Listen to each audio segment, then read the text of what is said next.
ఒక పర్సన్ నార్మల్గా తనే కార్ డ్రైవ్ చేసుకుని వచ్చి తనే ఎమర్జెన్సీకి వెళ్ళి తీరా చూస్తే ఏంటి అంటే ఆ పేషెంట్కి గుండెపోటు ఉంది. సో గుండెపోటు వచ్చినప్పుడు మనిషి నడవచ్చు, మాట్లాడచ్చు, నడపచ్చు కారు. ఎందుకు? చాలా మందిలో ఒక అపోహ ఉంటుంది, గుండెపోటు వచ్చితే చనిపోతారేమో అని. గుండెపోటు వచ్చిన 100 మంది ఉంటే 50 మంది మాత్రమే హాస్పిటల్కి వస్తారు. బట్ మిగతా 50 మంది ఏంటి అంటే ఏంటంటే ఇప్పుడు మామూలుగా స్టంట్స్ వేసుకుంటారు కదా పేషెంట్స్ ఎవరైతే, వాళ్ళకి కొన్ని అపోహలు ఉంటాయి కదా. ఎలా అంటే వర్షంలో తడిస్తే తిప్పు పట్టిపోతాయేమో, రైట్ సైడ్ అలా పడుకోవచ్చో లేదో అని. కొంతమందికి ఇది కామెడీగా ఉంటుంది, కొంతమందికి చాలా సీరియస్ ఇష్యూ. ఇంకొకటి, మా ఫ్రెండ్ అదే రోజు ఒక ఫ్రెండ్ మంచిగా అలా తాగుతూ ఒక క్వశ్చన్ వేశాడు, జిమ్లో చనిపోతున్నారా ఎక్సర్సైజ్ చేసుకుంటూ, ఏంద్రా ఇది ఎట్లా అని ఇట్లంటే ఒక అతను మెల్లగా సైలెంట్గా ఉండి, అరే ఎవరు చేయమన్నాడుగా జిమ్ మిమ్మల్ని, బార్లో ఎవడైనా చనిపోయినట్టు విన్నావా అన్నాడు.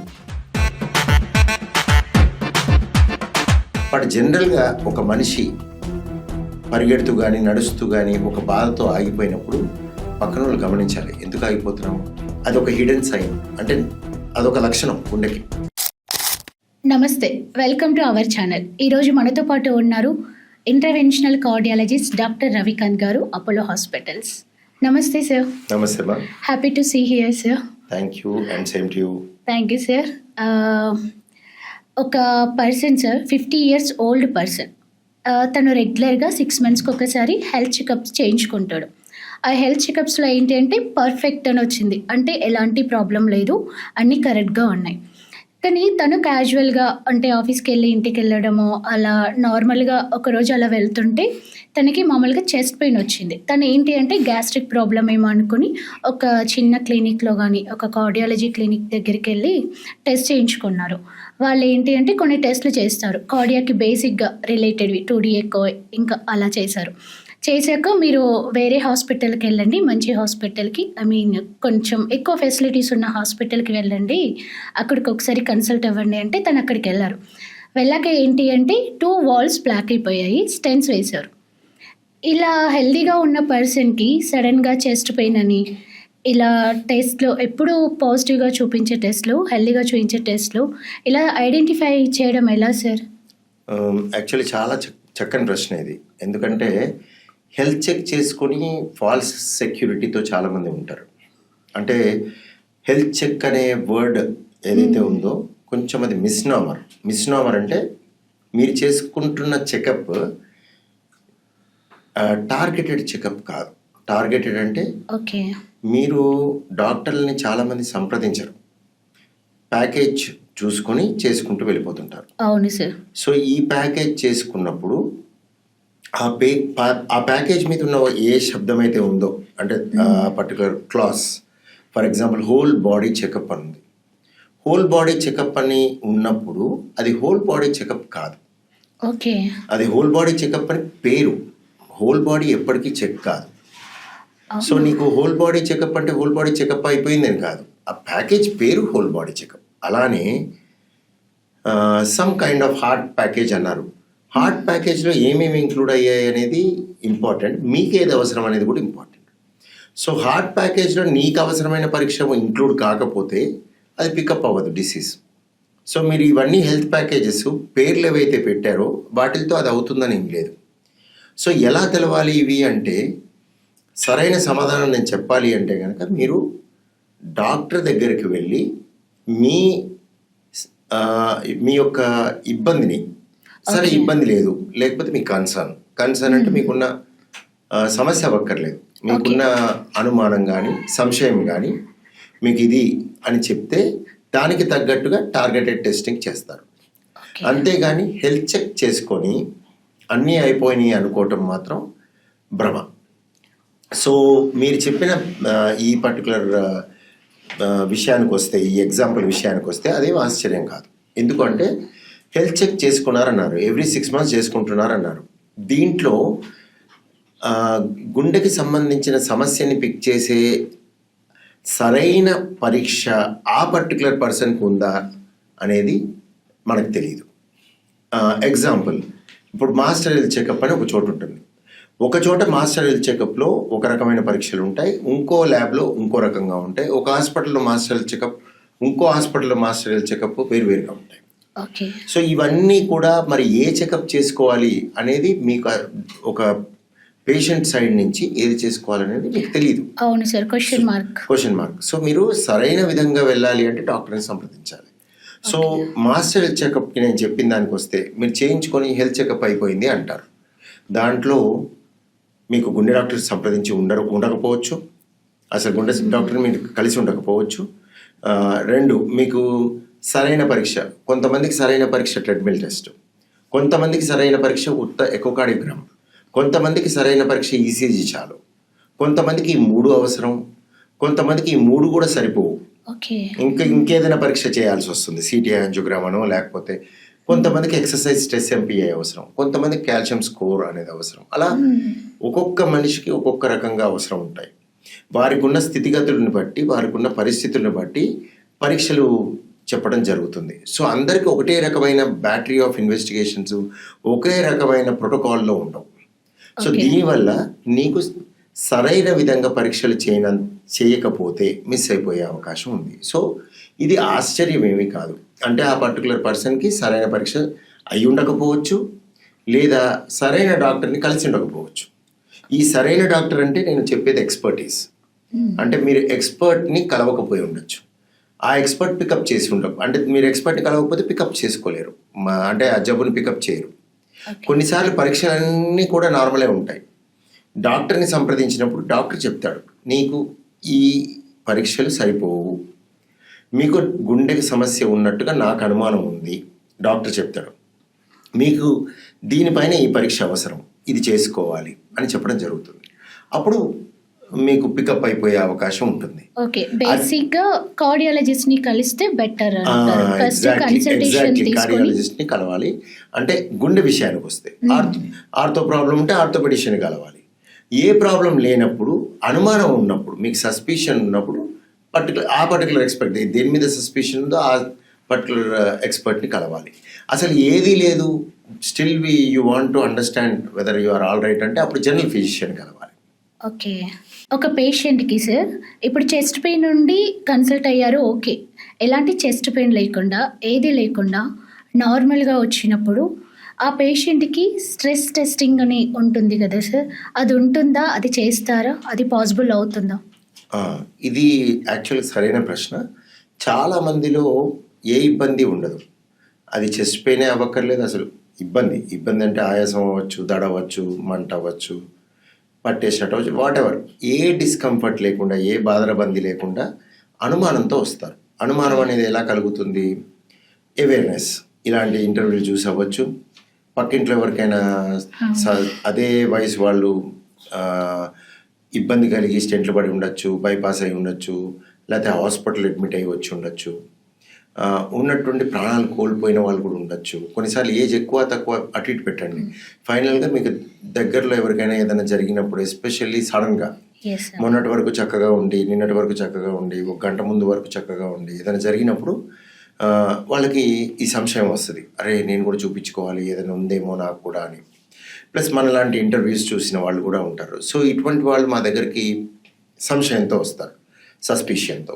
సో ఈ సస్పిషన్తో ఎవరైనా వచ్చినప్పుడు వాళ్ళ వయసును బట్టి, వాళ్ళ పరిస్థితులను బట్టి, వాళ్ళకున్న రిస్క్ ఫ్యాక్టర్స్ అంటాం, వాళ్ళకి రిస్క్ స్ట్రాటిఫికేషన్ అంటాం. అంటే మా ఎక్స్పర్టీస్, మా 2 రకాల ఎక్స్పర్టీస్లో ఎలా అంటే, ఒకటి seniority, as you grow as a senior నీకు ఎక్స్పర్టీస్ డెవలప్ అవుతుంది. దాంతోపాటు కన్స్ట్రక్టివ్ ఎక్స్పీరియన్స్ అంటాం, అంటే నువ్వు చదువుకున్నది, నువ్వు ట్రైన్ అయిన ఉంటుంది కదా, వీటన్నిటితో నీ క్లినికల్ స్కిల్స్ ఉంటాయి. సో డాక్టర్గా, వైద్యుడిగా నీకు క్లినికల్ ఎక్స్పర్టీస్ వస్తుంది. ఈ క్లినికల్ ఎక్స్పర్టీస్తో ఈ పేషెంట్కి వచ్చిన అతనికి ఏదైతే హెల్తీ పర్సన్, ఏ బాధ లేదు, సో వీరు వేసిన ప్రశ్న ఏంటి, నాకేమైనా ఉంటుందా, నాకేమైనా గుండెకి సంబంధించిన సమస్య ఉంటుందా, నేను ఎలా జాగ్రత్త పడాలి అన్నప్పుడు ఓవరాల్ పిక్చర్ని అసెస్ చేసి మేము ఒక కొలిక్కి వస్తాం. అంటే ఒక పాసిబిలిటీ, లో probability, intermediate probability, high probability అని క్లాసిఫై చేస్తాం. అంటే వీరికి గుండెకి వచ్చే సమస్య వస్తుందా ఫ్యూచర్లో, లేకపోతే ఇప్పుడే ఉందా, ఆల్రెడీ ఉందా సమస్య, ఓకే. ఈ 10 ఏళ్లలో వస్తుందా అనే దానికి రిస్క్ స్ట్రాటిఫికేషన్ అని ఉంటుంది. ఆ రిస్క్ స్ట్రాటిఫికేషన్ మా ఎక్స్పీరియన్స్తో మేము వచ్చినప్పుడు లో probability, intermediate probability, high probability, అంటే తక్కువ అవకాశం, ఎక్కువ అవకాశం, మోస్తరైన అవకాశం. ఎక్కువ అవకాశం ఉన్న వాళ్ళకి డైరెక్ట్గా యాంజియోగ్రఫీ లాంటిది అలాంటివి చేస్తాం. అంటే మా అనుమానం చాలా గట్టిగా ఉంది అంటే అప్పుడు మేము యాంజియోప్లాస్టీ అలాంటి యాంజియోగ్రఫీ చేసి, యాంజియోప్లాస్టీ అవసరమైతే చేసే విధంగా కూడా ఉంటుంది. కొన్నిసార్లు వాళ్ళు ఏం లేదనుకుంటారు, మేము వచ్చి చూశాక మాకు ఇవన్నీ తెలుస్తాయి. కొంతమందికి ఏమీ ఉండదు, నువ్వు దీనికి ప్రాబబిలిటీ ఎక్స్ట్రీమ్లీ లెస్ అనుకున్నప్పుడు ఏ పరీక్ష చేయవు. జస్ట్ మీకు చెప్తాం, మీ లైఫ్ స్టైల్ జాగ్రత్తగా పెట్టుకోండి, మీరు ఎలా ఉన్నారో అలా ఉండండి. లేదా అధ్వానమైన లైఫ్ స్టైల్ ఉంటే, ఫర్ ఎగ్జాంపుల్ స్మోక్ చేస్తున్నాడు, జర్దా తింటున్నాడు, టొబాకో చీవ్ చేస్తున్నాడు, వేపింగ్ చేస్తున్నాడు, సమ్ కైండ్ ఆఫ్ అలవాట్లు ఉన్నాయి, అది కాకుండా మితిమీరి తింటున్నారు, ఆల్కహాల్ మితిమీరి తాగుతున్నారు, మధుమేహం, డయాబెటీస్ ఉంది, రక్తపోటు, హైపర్ టెన్షన్ ఉంది, సో ఇటువంటి కొలెస్ట్రాల్ బ్లడ్లో ఎక్కువ ఉంది, సో ఇటువంటివన్నీ ఏమైనా ఉన్నాయంటే అవన్నీ సర్దుకోవాలి, అవన్నీ జాగ్రత్తగా చూపించుకోవాలి, దాన్ని అదుపులో పెట్టుకోవాలి అని చెప్పడం జరుగుతుంది. సో ఇంతవరకే చెప్పి మీరు వెళ్ళిపోవచ్చు అని చెప్తాం. ఏం టెస్ట్ కూడా రాయాల్సిన అవసరం ఉండదు కొంతమందికి. కొంతమందికి మాత్రం ఏదైనా టెస్ట్ సహాయం తీసుకుంటాం. ఆ టెస్ట్ మీరు అన్నట్టు స్ట్రెస్ టెస్టింగ్ అంటాం. స్ట్రెస్ టెస్టింగ్ చేసే పరిస్థితి కొంతమందికి ఉంటుంది. సో ఈ స్ట్రెస్ టెస్టింగ్ అందరికీ చేయాల్సిన అవసరం ఉండదు. కొంతమందికి జబ్బు తెలిసిపోతుంది, స్ట్రెస్ టెస్టింగ్ చేయకుండానే తెలిసిపోతుంది, అప్పుడు మేము డైరెక్ట్గా పరీక్షలకి వెళ్ళిపోతాం, ఏది యాంజియోగ్రఫీ అలాంటి. కొంతమందికి స్ట్రెస్ టెస్టింగ్ అంటే చేయాల్సిన పరిస్థితి ఉండదు. కొన్ని జబ్బులు ఉంటాయి, కార్డియోమైపతి అని, అవి వాటిల్లో కూడా చేసే పరిస్థితి ఉంటుంది, కొంతమంది చేయలేని పరిస్థితి ఉంటుంది. సో వాళ్ళకి మందులే రాస్తాం, వేరే రకమైన ఇన్వెస్టిగేషన్స్కి వెళ్తాం. సో కొంతమందికి మాత్రం స్ట్రెస్ టెస్టింగ్ చేయాలి, చేస్తేనే మనం ఒక దారిలోకి వస్తాం, అంటే వాళ్ళకి ఉందా లేదా చెప్పగలిగే పరిస్థితి ఉంటుంది. సో ఈ స్ట్రెస్ టెస్ట్లు ఎటువంటివి ఉంటాయంటే, బాగా నడిచి పరిగెత్తే పరిస్థితి ఉన్న వాళ్ళకేమో ట్రెడ్మిల్ టెస్ట్ అని ఉంటుంది, అది చేస్తాం. అయినా కొంతమంది పరిగెత్తగలిగినా కూడా ఈసీజీలో కొన్ని మార్పుల వల్ల కానీ పరిస్థితుల వల్ల కానీ చేయలేని పరిస్థితి ఉంటుంది. అంటే చేసినా ఉపయోగం లేదు, అంటే చేయొచ్చు వాళ్ళు, కానీ చేసినా దాని నుంచి పెద్ద ఇన్ఫర్మేషన్ రాదు, ఎక్స్ట్రా ఇన్ఫర్మేషన్. అప్పుడు వేరే రకమైన పరీక్షకి వెళ్తాం, అది డోబుటమైన్ స్ట్రెస్ ఎక్కువ అంటాం. అంటే గుండెని వాళ్ళు పరిగెత్తకుండా గుండెని పరిగెత్తిస్తాం. సో గుండెని వేగంగా కొట్టేటట్టుగా చేస్తాం. అది పరీక్షలు ఉంటాయి, అంటే మందులు ఉంటాయి, ఆ మందులు డ్రిప్స్ ద్వారా ఇచ్చి గుండెని వేగంగా కొట్టించి ఆ స్ట్రెస్ని తట్టుకుంటుందా లేదా అని స్ట్రెస్ టెస్టింగ్ ఉంటుంది. ఇవి కాకుండా వేరే రకమైన పరీక్షలు మయోకార్డియల్ పర్ఫ్యూజన్ ఇమేజింగ్ అని ఉంటుంది. మయోకార్డియల్ పర్ఫ్యూజన్ ఇమేజింగ్ అని న్యూక్లియర్ మెడిసిన్ డిపార్ట్మెంట్లో చేస్తారు. రేడియో న్యూక్లియర్ డైస్ ఇచ్చి ఇంజెక్షన్స్, పీక్ ఎక్సర్సైజ్, ట్రెడ్మిల్ ద్వారా కానీ, గుండెని వేగంగా కొట్టించి కానీ, గుండె మీద ఒత్తిడి కలిగించి కానీ, అంటే ఎడినోసిన్ అని ఒక ఇంజెక్షన్, డోబుటమైన్ అని ఒక ఇంజెక్షన్, ఇలాంటివి ఇచ్చి, లేదా మనిషిని పరిగెత్తించి, ఇవన్నీ స్ట్రెస్ ఫైనల్గా గుండె మీద ఒత్తిడిని క్రియేట్ చేసి, అప్పుడు ఆ స్ట్రెస్ టైంలో ఒక రేడియో న్యూక్లియర్ డై ఇస్తారు ఇంజెక్షన్. సో దాన్ని టాలియం అని కానీ టెక్నీషియం అని కానీ ఇస్తారు. ఇది న్యూక్లియర్ మెడిసిన్ డిపార్ట్మెంట్లో చేస్తారు. సో ఇది స్ట్రెస్ ఎంపీఐ అంటారు, స్ట్రెస్ మయోకార్డియల్ పర్ఫ్యూజన్ ఇమేజింగ్ అని. తద్వారా ఇండైరెక్ట్గా గుండెకి ఏదైనా సమస్య ఉందా, యాంజియోగ్రఫీ కూడా చేయాల్సి వస్తుందా అని తెలవడానికి ఈ పరీక్షలకు వెళ్తాం. సో ఇవన్నీ కూడా ఫైనల్గా ఎవరు డిసైడ్ చేయాలంటే వైద్యుడే డిసైడ్ చేయాలి. అది కూడా ఎవరు అంటే కార్డియాలజిస్ట్ డిసైడ్ చేయాలి. సో ఈ విధంగా స్ట్రెస్ టెస్ట్ అనేకం ఉంటాయి. అంటే ఎకో కార్డియోగ్రామ్లో గుండె వేగవంతంగా కొట్టుకునే విధంగా చేయటం, డోబుటమైన్ స్ట్రెస్ ఎక్కువ అన్నాడు. స్ట్రెస్ ఎంపీఐ ఇందాక న్యూక్లియర్ మెడిసిన్లో చేసే టెస్ట్లు. ఈ స్ట్రెస్ని క్రియేట్ చేయడానికి ఎక్సర్సైజ్ కానీ, డోబుటమైన్ కానీ, ఎడినోసిన్ కానీ ఇటువంటి మందులు వాడటం జరుగుతుంది. ఎంపీఐలోనేమో రేడియో న్యూక్లియర్ డైస్ ఇస్తాం. సో ఇవన్నీ పక్కకు పెడితే సింపుల్ ట్రెడ్మిల్ టెస్ట్ కూడా ఒక స్ట్రెస్ టెస్టింగ్. సో ఇట్లా ఏదైనా స్ట్రెస్ టెస్టింగ్ని అడ్వైజ్ చేయడం జరుగుతుంది. ఎవరికి ఏంటి అనేది మాత్రం హృద్రోగ నిపుణుడు, కార్డియాలజిస్ట్ డిసైడ్ చేయాలి. మీ ఎక్స్పీరియన్స్లో సార్ ఈ స్ట్రెస్ టెస్టింగ్ యూస్ఫుల్ అవుతుందా యాజ్ పర్ యువర్ ఎక్స్పీరియన్స్? చాలా యూస్ఫుల్ అవుతుందండి. దీంట్లో కొంతమందికి అయితే బ్లాక్స్ ఉండి కూడా, కొంతమందికి బ్లాక్స్ యాంజియోగ్రఫీ చేయటం జరుగుతుంది, బ్లాక్స్ ఉంటాయి, మాకైనా సంశయం ఉంటుంది, వీళ్ళకి బైపాస్ చేయటం కానీ, సర్జరీ కరెక్టా, స్టెంట్లు కరెక్టా, అసలు అన్నీ చేయకుండా వదిలేయాలా బ్లాక్లు ఉండి కూడా, అంటే కొంతమందిలో, అందరిలో కాదు, ఇటువంటి సంశయం కొంతమందిలో వస్తుంది. బ్లాక్లు ఉంటాయి, మనిషి కొండలు గుట్టలు ఎక్కేస్తారు, అండ్ ఏ లక్షణాలు ఉండవు, ఓకే. వ్యాధి చూస్తే తీవ్రత ఎక్కువ ఉంటుంది. బిఫోర్ మనం ఒక ఎగ్జాంపుల్ డిస్కస్ చేసుకున్నాం కదా సార్, సేమ్ అలా. అలాగా అవ్వచ్చు. అంటే ఇక అనేకమైన ఎగ్జాంపుల్స్ ఉంటాయి ఇవి. సో ఇటువంటి పరిస్థితుల్లో సందర్భాల్లో కొన్నిసార్లు యాంజియోగ్రఫీ అయ్యాక కూడా ఈ స్ట్రెస్ టెస్టింగ్ని చేయాల్సిన పరిస్థితి కూడా ఉంటుంది. అప్పుడు మనని కరెక్ట్ డైరెక్షన్లో కొన్నిసార్లు ఇది లీడ్ చేస్తుంది. సో ఇదన్నీ చాలా మందికి ఒకటి అర్థం కాదు, ఏంటంటే ఇదంతా ఈక్వేషన్ లాగా ఉంటుంది. బ్లాక్ ఉంది, బ్లాక్ తీసేయాలి, బ్లాక్ లేదు నీకేం కాదు, అలా ఉండదు. సో కొన్నిసార్లు బ్లాకులు లేకుండా గుండె జబ్బు ఉంటుంది. కొంతమందికి బ్లాక్ ఉండి పెద్ద విషయం కాదు, అంటే వాళ్ళకి చిన్న చిన్న రక్తనాళాల్లో ఉంటుంది, పాయల్లో ఉంటుంది, చివర్లలో ఉంటుంది, వాళ్ళకి మనం ఏం చేయాల్సిన అవసరం కూడా ఉండదు. కొంతమందికి బ్లాక్స్ ఉంటాయి, బ్లాక్స్ ఉండి 100% బ్లాక్స్ ఉంటాయి, కొండలు గుట్టలు ఎక్కేస్తారు, తిరుమల కొండ లాంటిది కూడా ఎక్కేస్తారు. సో వీళ్ళల్లో సిటిఓలు అంటారు వాటిని, క్రానిక్ టోటల్ అక్లూజన్ అని. ఏళ్ల తరబడి 100% బ్లాక్ అయిపోయి రక్తనాళాలు పెద్ద పెద్దవి, వాటికి పాయలు వచ్చి ఆ పాయలు పూర్తిగా సరఫరా ఇచ్చేయటం జరుగుతుంది. సో వేరే చోట ఎక్కడ బ్లాక్స్ లేనప్పుడు, గుండె ఫంక్షన్ బాగున్నప్పుడు ఇలాంటి స్ట్రెస్ టెస్టింగ్ చేసి ఇది ఉపయోగమా చేయటం, దీన్ని ఓపెన్ చేయడం కరెక్టా, దాన్ని వదిలేయడం కరెక్టా అనే విధంగా కూడా ఈ స్ట్రెస్ టెస్టింగ్ ఉపయోగపడుతుంది. Okay sir. ఇప్పుడు ఈ టెస్ట్కి ఏజ్ గ్రూప్ ఏమైనా అలా ఉంటుందా సార్? సర్టెన్ ఏజ్ అని ఎవరైనా చేయించుకోవచ్చా? అంటే యాక్చువల్గా ఇది కూడా నా ఉద్దేశంలో సొంతగా ఆలోచన చేయకూడదు. ఈ పర్టికులర్ పర్సన్ అంటే ఏ ఏజ్కి చేయాలి, ఏ ఏజ్కి చేయకూడదు అనేది కూడా చాలా మటుకు ఈ కరోనరీ ఆర్టరీ డిసీజ్ మనం ఏదైతే డిస్కస్ చేస్తున్నామో ఈ బ్లాకుల గురించి, ఈ బ్లాక్స్ వీటికి సంబంధించిన వ్యాధి ఎప్పుడు కూడా 20 ఏళ్ళ పైబడే ఉంటుంది. అతి చిన్న వయసు 20 ఏళ్ళకి, చాలా తక్కువ మందికి ఇంకా చిన్న వయసులో చూస్తాం, అది అరుదైన విషయం. దాని గురించి అసలు డిస్కషన్ అనవసరం. మెజారిటీ 20 years పైన చూస్తాం, అంటే 20 years పైననే చూస్తాం 99.999%. వీటిల్లో 80% పీపుల్ని మనం 30 పైన చూస్తాం. సో ఈ వయసు వాళ్ళకే ఈ డిస్కషన్ వర్తిస్తుంది. కాకపోతే ఈ స్ట్రెస్ టెస్టింగ్ చిన్నవాళ్ళలో వేరే విషయాలకు కూడా చేయటం జరుగుతుంది. సో ఇదంతా కన్ఫ్యూజన్ ఎందుకు అనుకున్నప్పుడు, మీ సొంత నిర్ణయం చేయకుండా మీకున్న ఏ సంశయం ఉందో, ఏ సస్పిషన్ అంటే ఏ అనుమానం ఉందో దాన్ని మీరు గుండె డాక్టర్ ముందు పెట్టినట్టయితే ఆయన ఏం చేయాలనేది ఆయన బాధ్యత, ఆయన చూసుకుంటాడు. మనం మన తల బాదుకోకూడదు. ఒక పర్సన్ నార్మల్గా తనే కార్ డ్రైవ్ చేసుకొని వచ్చి, తనే కార్ పార్క్ చేసుకొని, తనే ఎమర్జెన్సీకి వెళ్ళి బెడ్ పైన కూర్చొని హ్యాపీగా డాక్టర్తో డిస్కస్ చేసుకుంటూ తనకి ఏదైనా ప్రాబ్లం ఉంది అని చెప్పుకుంటున్నారు సార్. ఏంటి అంటే తర్వాత తీరా చూస్తే ఏంటి అంటే ఆ పేషెంట్కి గుండెపోటు ఉంది. అది ఎలా సార్, ఎలా పాసిబుల్ అవుతుంది? ఇది క్వైట్ ఆఫెన్, అంటే చాలా ఎక్కువగా మేము చూస్తాం. అంటే పేషెంట్స్ వచ్చి మాకు ఈ ప్రశ్న కూడా వేస్తారు, అదేంటి సార్ మీరు గుండెపోటు అంటారు, మరి ఇప్పటి వరకు ఆయన డ్రైవ్ చేసుకొచ్చాడు, నడిచి లోపలికి వచ్చాడు, మాట్లాడుతున్నాడు అంటారు. సో గుండెపోటు వచ్చినప్పుడు మనిషి నడవచ్చు, మాట్లాడచ్చు, నడపచ్చు కారు. ఎందుకు?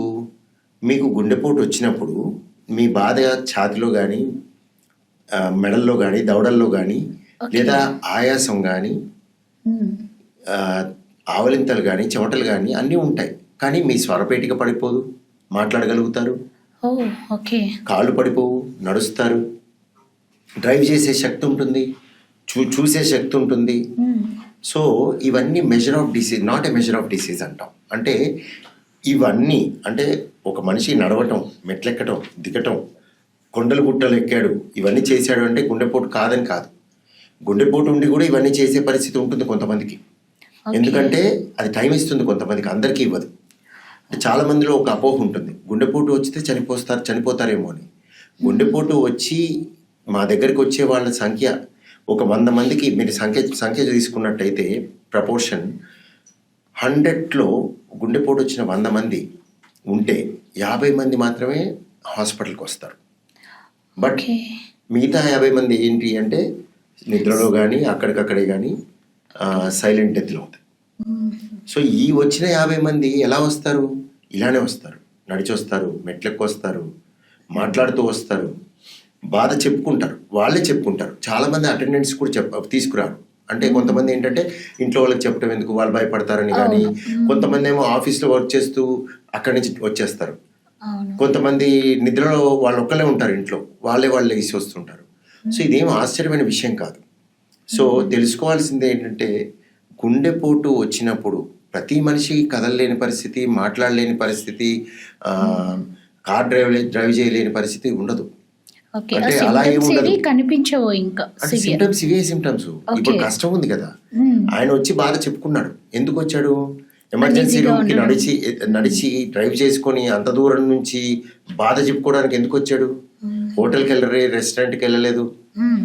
మీరు ఎక్కడికో వెళ్ళలేదు కదా, పబ్కి వెళ్ళలేదు, Yes. డ్యాన్స్ బార్కి వెళ్ళలేదు, ఎక్కడికి వెళ్ళలేదు, డైరెక్ట్గా హాస్పిటల్కే వచ్చాడు, వైద్యుడిని సంప్రదించడానికి వచ్చాడు.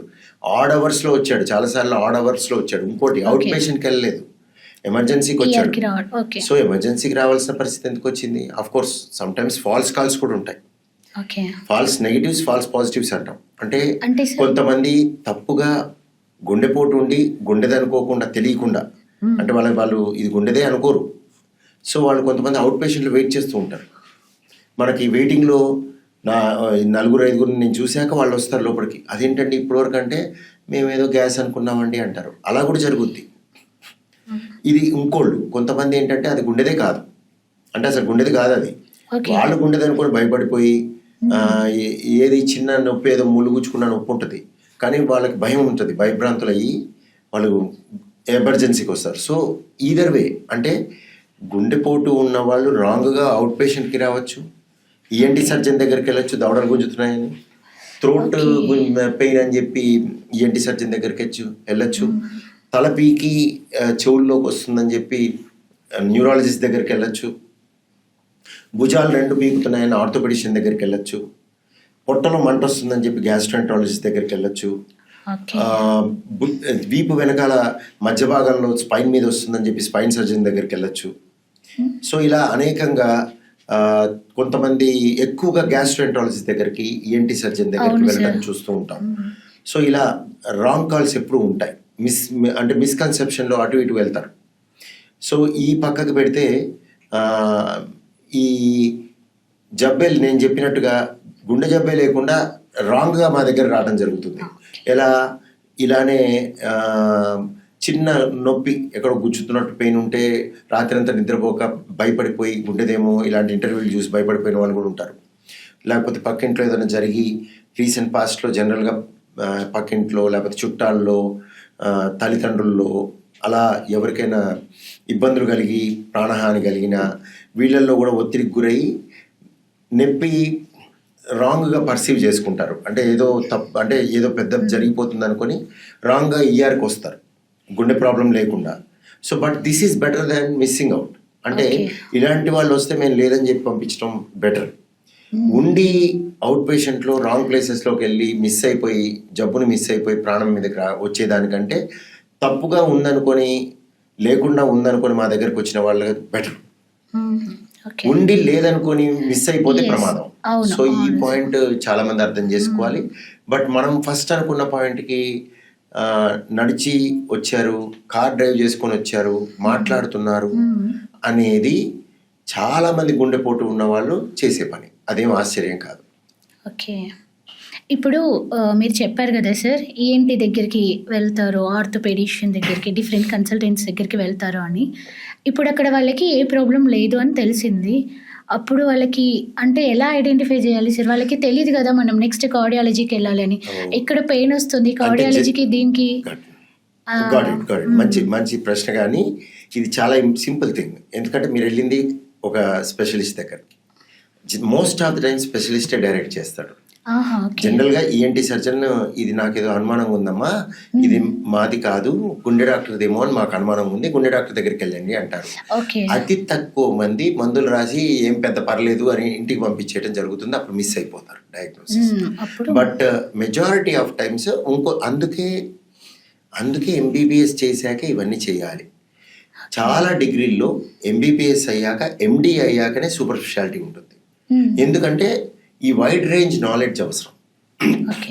మీకు జనరల్ ఫిజిషియన్ అంటే ఇప్పుడు నేను కార్డియాలజిస్ట్ అవ్వాలి అంటే ఫస్ట్ ఫిజిషియన్ అవ్వాలి. అంటే ఎంబీబీఎస్ అయ్యాక, ఎండి అయ్యాకే మేము డిఎం చేస్తాం. మీరు ఏ స్పెషాలిటీ తీసుకున్నా, gastroenterologist MBBS, MD, DM, rheumatologist MBBS, MD, DM, Okay. Haematologist, you take anything, oncologist, MBBS, MD, DM. So ఇవన్నీ ఎందుకు అంటే ఈ జనరల్ ఫిజిషియన్గా నువ్వు ఆ ముందు చూసే ఈ బ్రాడ్గా అందరినీ చూడటము, నీ మెచ్యూరిటీ పెరుగుతుంది, నీకు ఆలోచన విధానం శక్తి పెరుగుతుంది, నువ్వు పేషెంట్ని ట్యాకిల్ చేసే విధానం పెరుగుతుంది. సో ఈ విధంగా నువ్వు అన్నిట్లో కొంచెం కొంచెంగా అంటే ఇప్పుడు మాస్టర్ ఆఫ్ Knowledge gain నన్ చేసుకో. జాక్ ఆఫ్ ఆల్ ట్రేడ్స్ అంటారు. అంటే ఇప్పుడు నీకు ఒక దాంట్లో ఎక్స్పర్ట్, కానీ మెజారిటీ ఇప్పుడు నేను కార్డియాలజీ పరంగా నేను ఎక్స్పర్ట్ని, ఓకే. వేరే సబ్జెక్ట్ రాదని కాదు, వేరే సబ్జెక్ట్ కూడా నాకు వస్తుంది, కానీ దాంట్లో బిగ్గెస్ట్ ఎక్స్పర్ట్ కాదు నేను. A good super specialist will be a good specialist also. So అందుకని ఇటువంటివి వేరే డిపార్ట్మెంట్కి వెళ్ళినప్పుడు కూడా జనరల్గా పికప్ చేసి ఆ పర్టికులర్ డాక్టర్ దగ్గరికి వెళ్ళండి అమ్మా, ఇది అక్కడికి వెళ్తే మీకు సొల్యూషన్ దొరుకుతుందని చెప్పడం జరుగుతుంది. కొంతమందిని వాళ్ళు డైరెక్ట్గా ఎమర్జెన్సీ రూమ్కి వెళ్ళమని ఫోన్ చేసి మాకు చెప్తారు, okay. Doctor Ravi, I feel the so and so patient నా దగ్గరకు వచ్చారు, ఇది హార్ట్ అటాక్ లాగా అనిపిస్తుంది, మీరు కొంచెం నేను పేషెంట్ని ఎమర్జెన్సీ రూమ్ పంపించాను, మీరు అక్కడ చూడండి అని చెప్పడం కూడా జరుగుతుంది. సో ఆ విధంగా మెజారిటీ ఆఫ్ ప్రాబ్లమ్స్ సాల్వ్ అవుతాయి. ఓకే సార్, ఇప్పుడు ఎండిడిఎం కొంచెం డిఫరెన్షియేషన్ చెప్పారు కదా, కార్డియాలజిస్ట్కి ఇంటర్వెన్షనల్ కార్డియాలజిస్ట్కి డిఫరెన్స్ ఏంటి సార్? కార్డియాలజిస్టులు, మెజారిటీ ఆఫ్ కార్డియాలజిస్టులు ఇండియాలో అయితే ఇంటర్వెన్షనల్ కార్డియాలజీ చేస్తారు. ఓకే. అంటే కార్డియాలజిస్టులు అందరూ ఇంటర్వెన్షనల్ కార్డియాలజిస్టులు కాదు, కానీ అందరు ఇంటర్వెన్షనల్ కార్డియాలజిస్టులే. ఓకే. సో ఎండి డిఎం చేయటాన్ని, డిఎం అనే డిగ్రీ కార్డియాలజీలో ఉంది. మన ఇండియాలో ప్రత్యేకమైన డిగ్రీలు ఫర్దర్గా ఎవాల్వ్ పూర్తిగా కాలేదు, కానీ అంటే ఇంటర్వెన్షనల్ కార్డియాలజీ అని సపరేట్ డిగ్రీ లేదు. బట్ ఇంటర్వెన్షనల్ కార్డియాలజీలో ఆరు థియరీ ఉంటారు. ఫర్ ఎగ్జాంపుల్ నేను ఇంటర్వెన్షనల్ కార్డియాలజిస్ట్, కానీ కొంతమంది కార్డియాలజిస్టులు ఇంటర్వెన్షన్ చేయరు. ఇంటర్వెన్షన్ అంటే ఏంటి అంటే గుండె రక్తనాళాల్లో కానీ గుండె లోపలికి కానీ వైర్ల ద్వారా కానీ ఏదైనా ప్రక్రియలు చేయటం. ఓకే. అంటే ఒక ఎలక్ట్రోఫిజియాలజిస్ట్ అయితే ఈపీ స్టడీ అని చేస్తాడు, ఫైనల్గా గుండెల్లోకి వైర్లు వేస్తారు, లేకపోతే ఏదైనా డివైస్ని పంపిస్తారు, లేకపోతే డివైస్ని పెడతారు. అంటే నేనైతే స్టెంట్లు పెడతాను, నేను డివైజెస్ కూడా పెడతాను,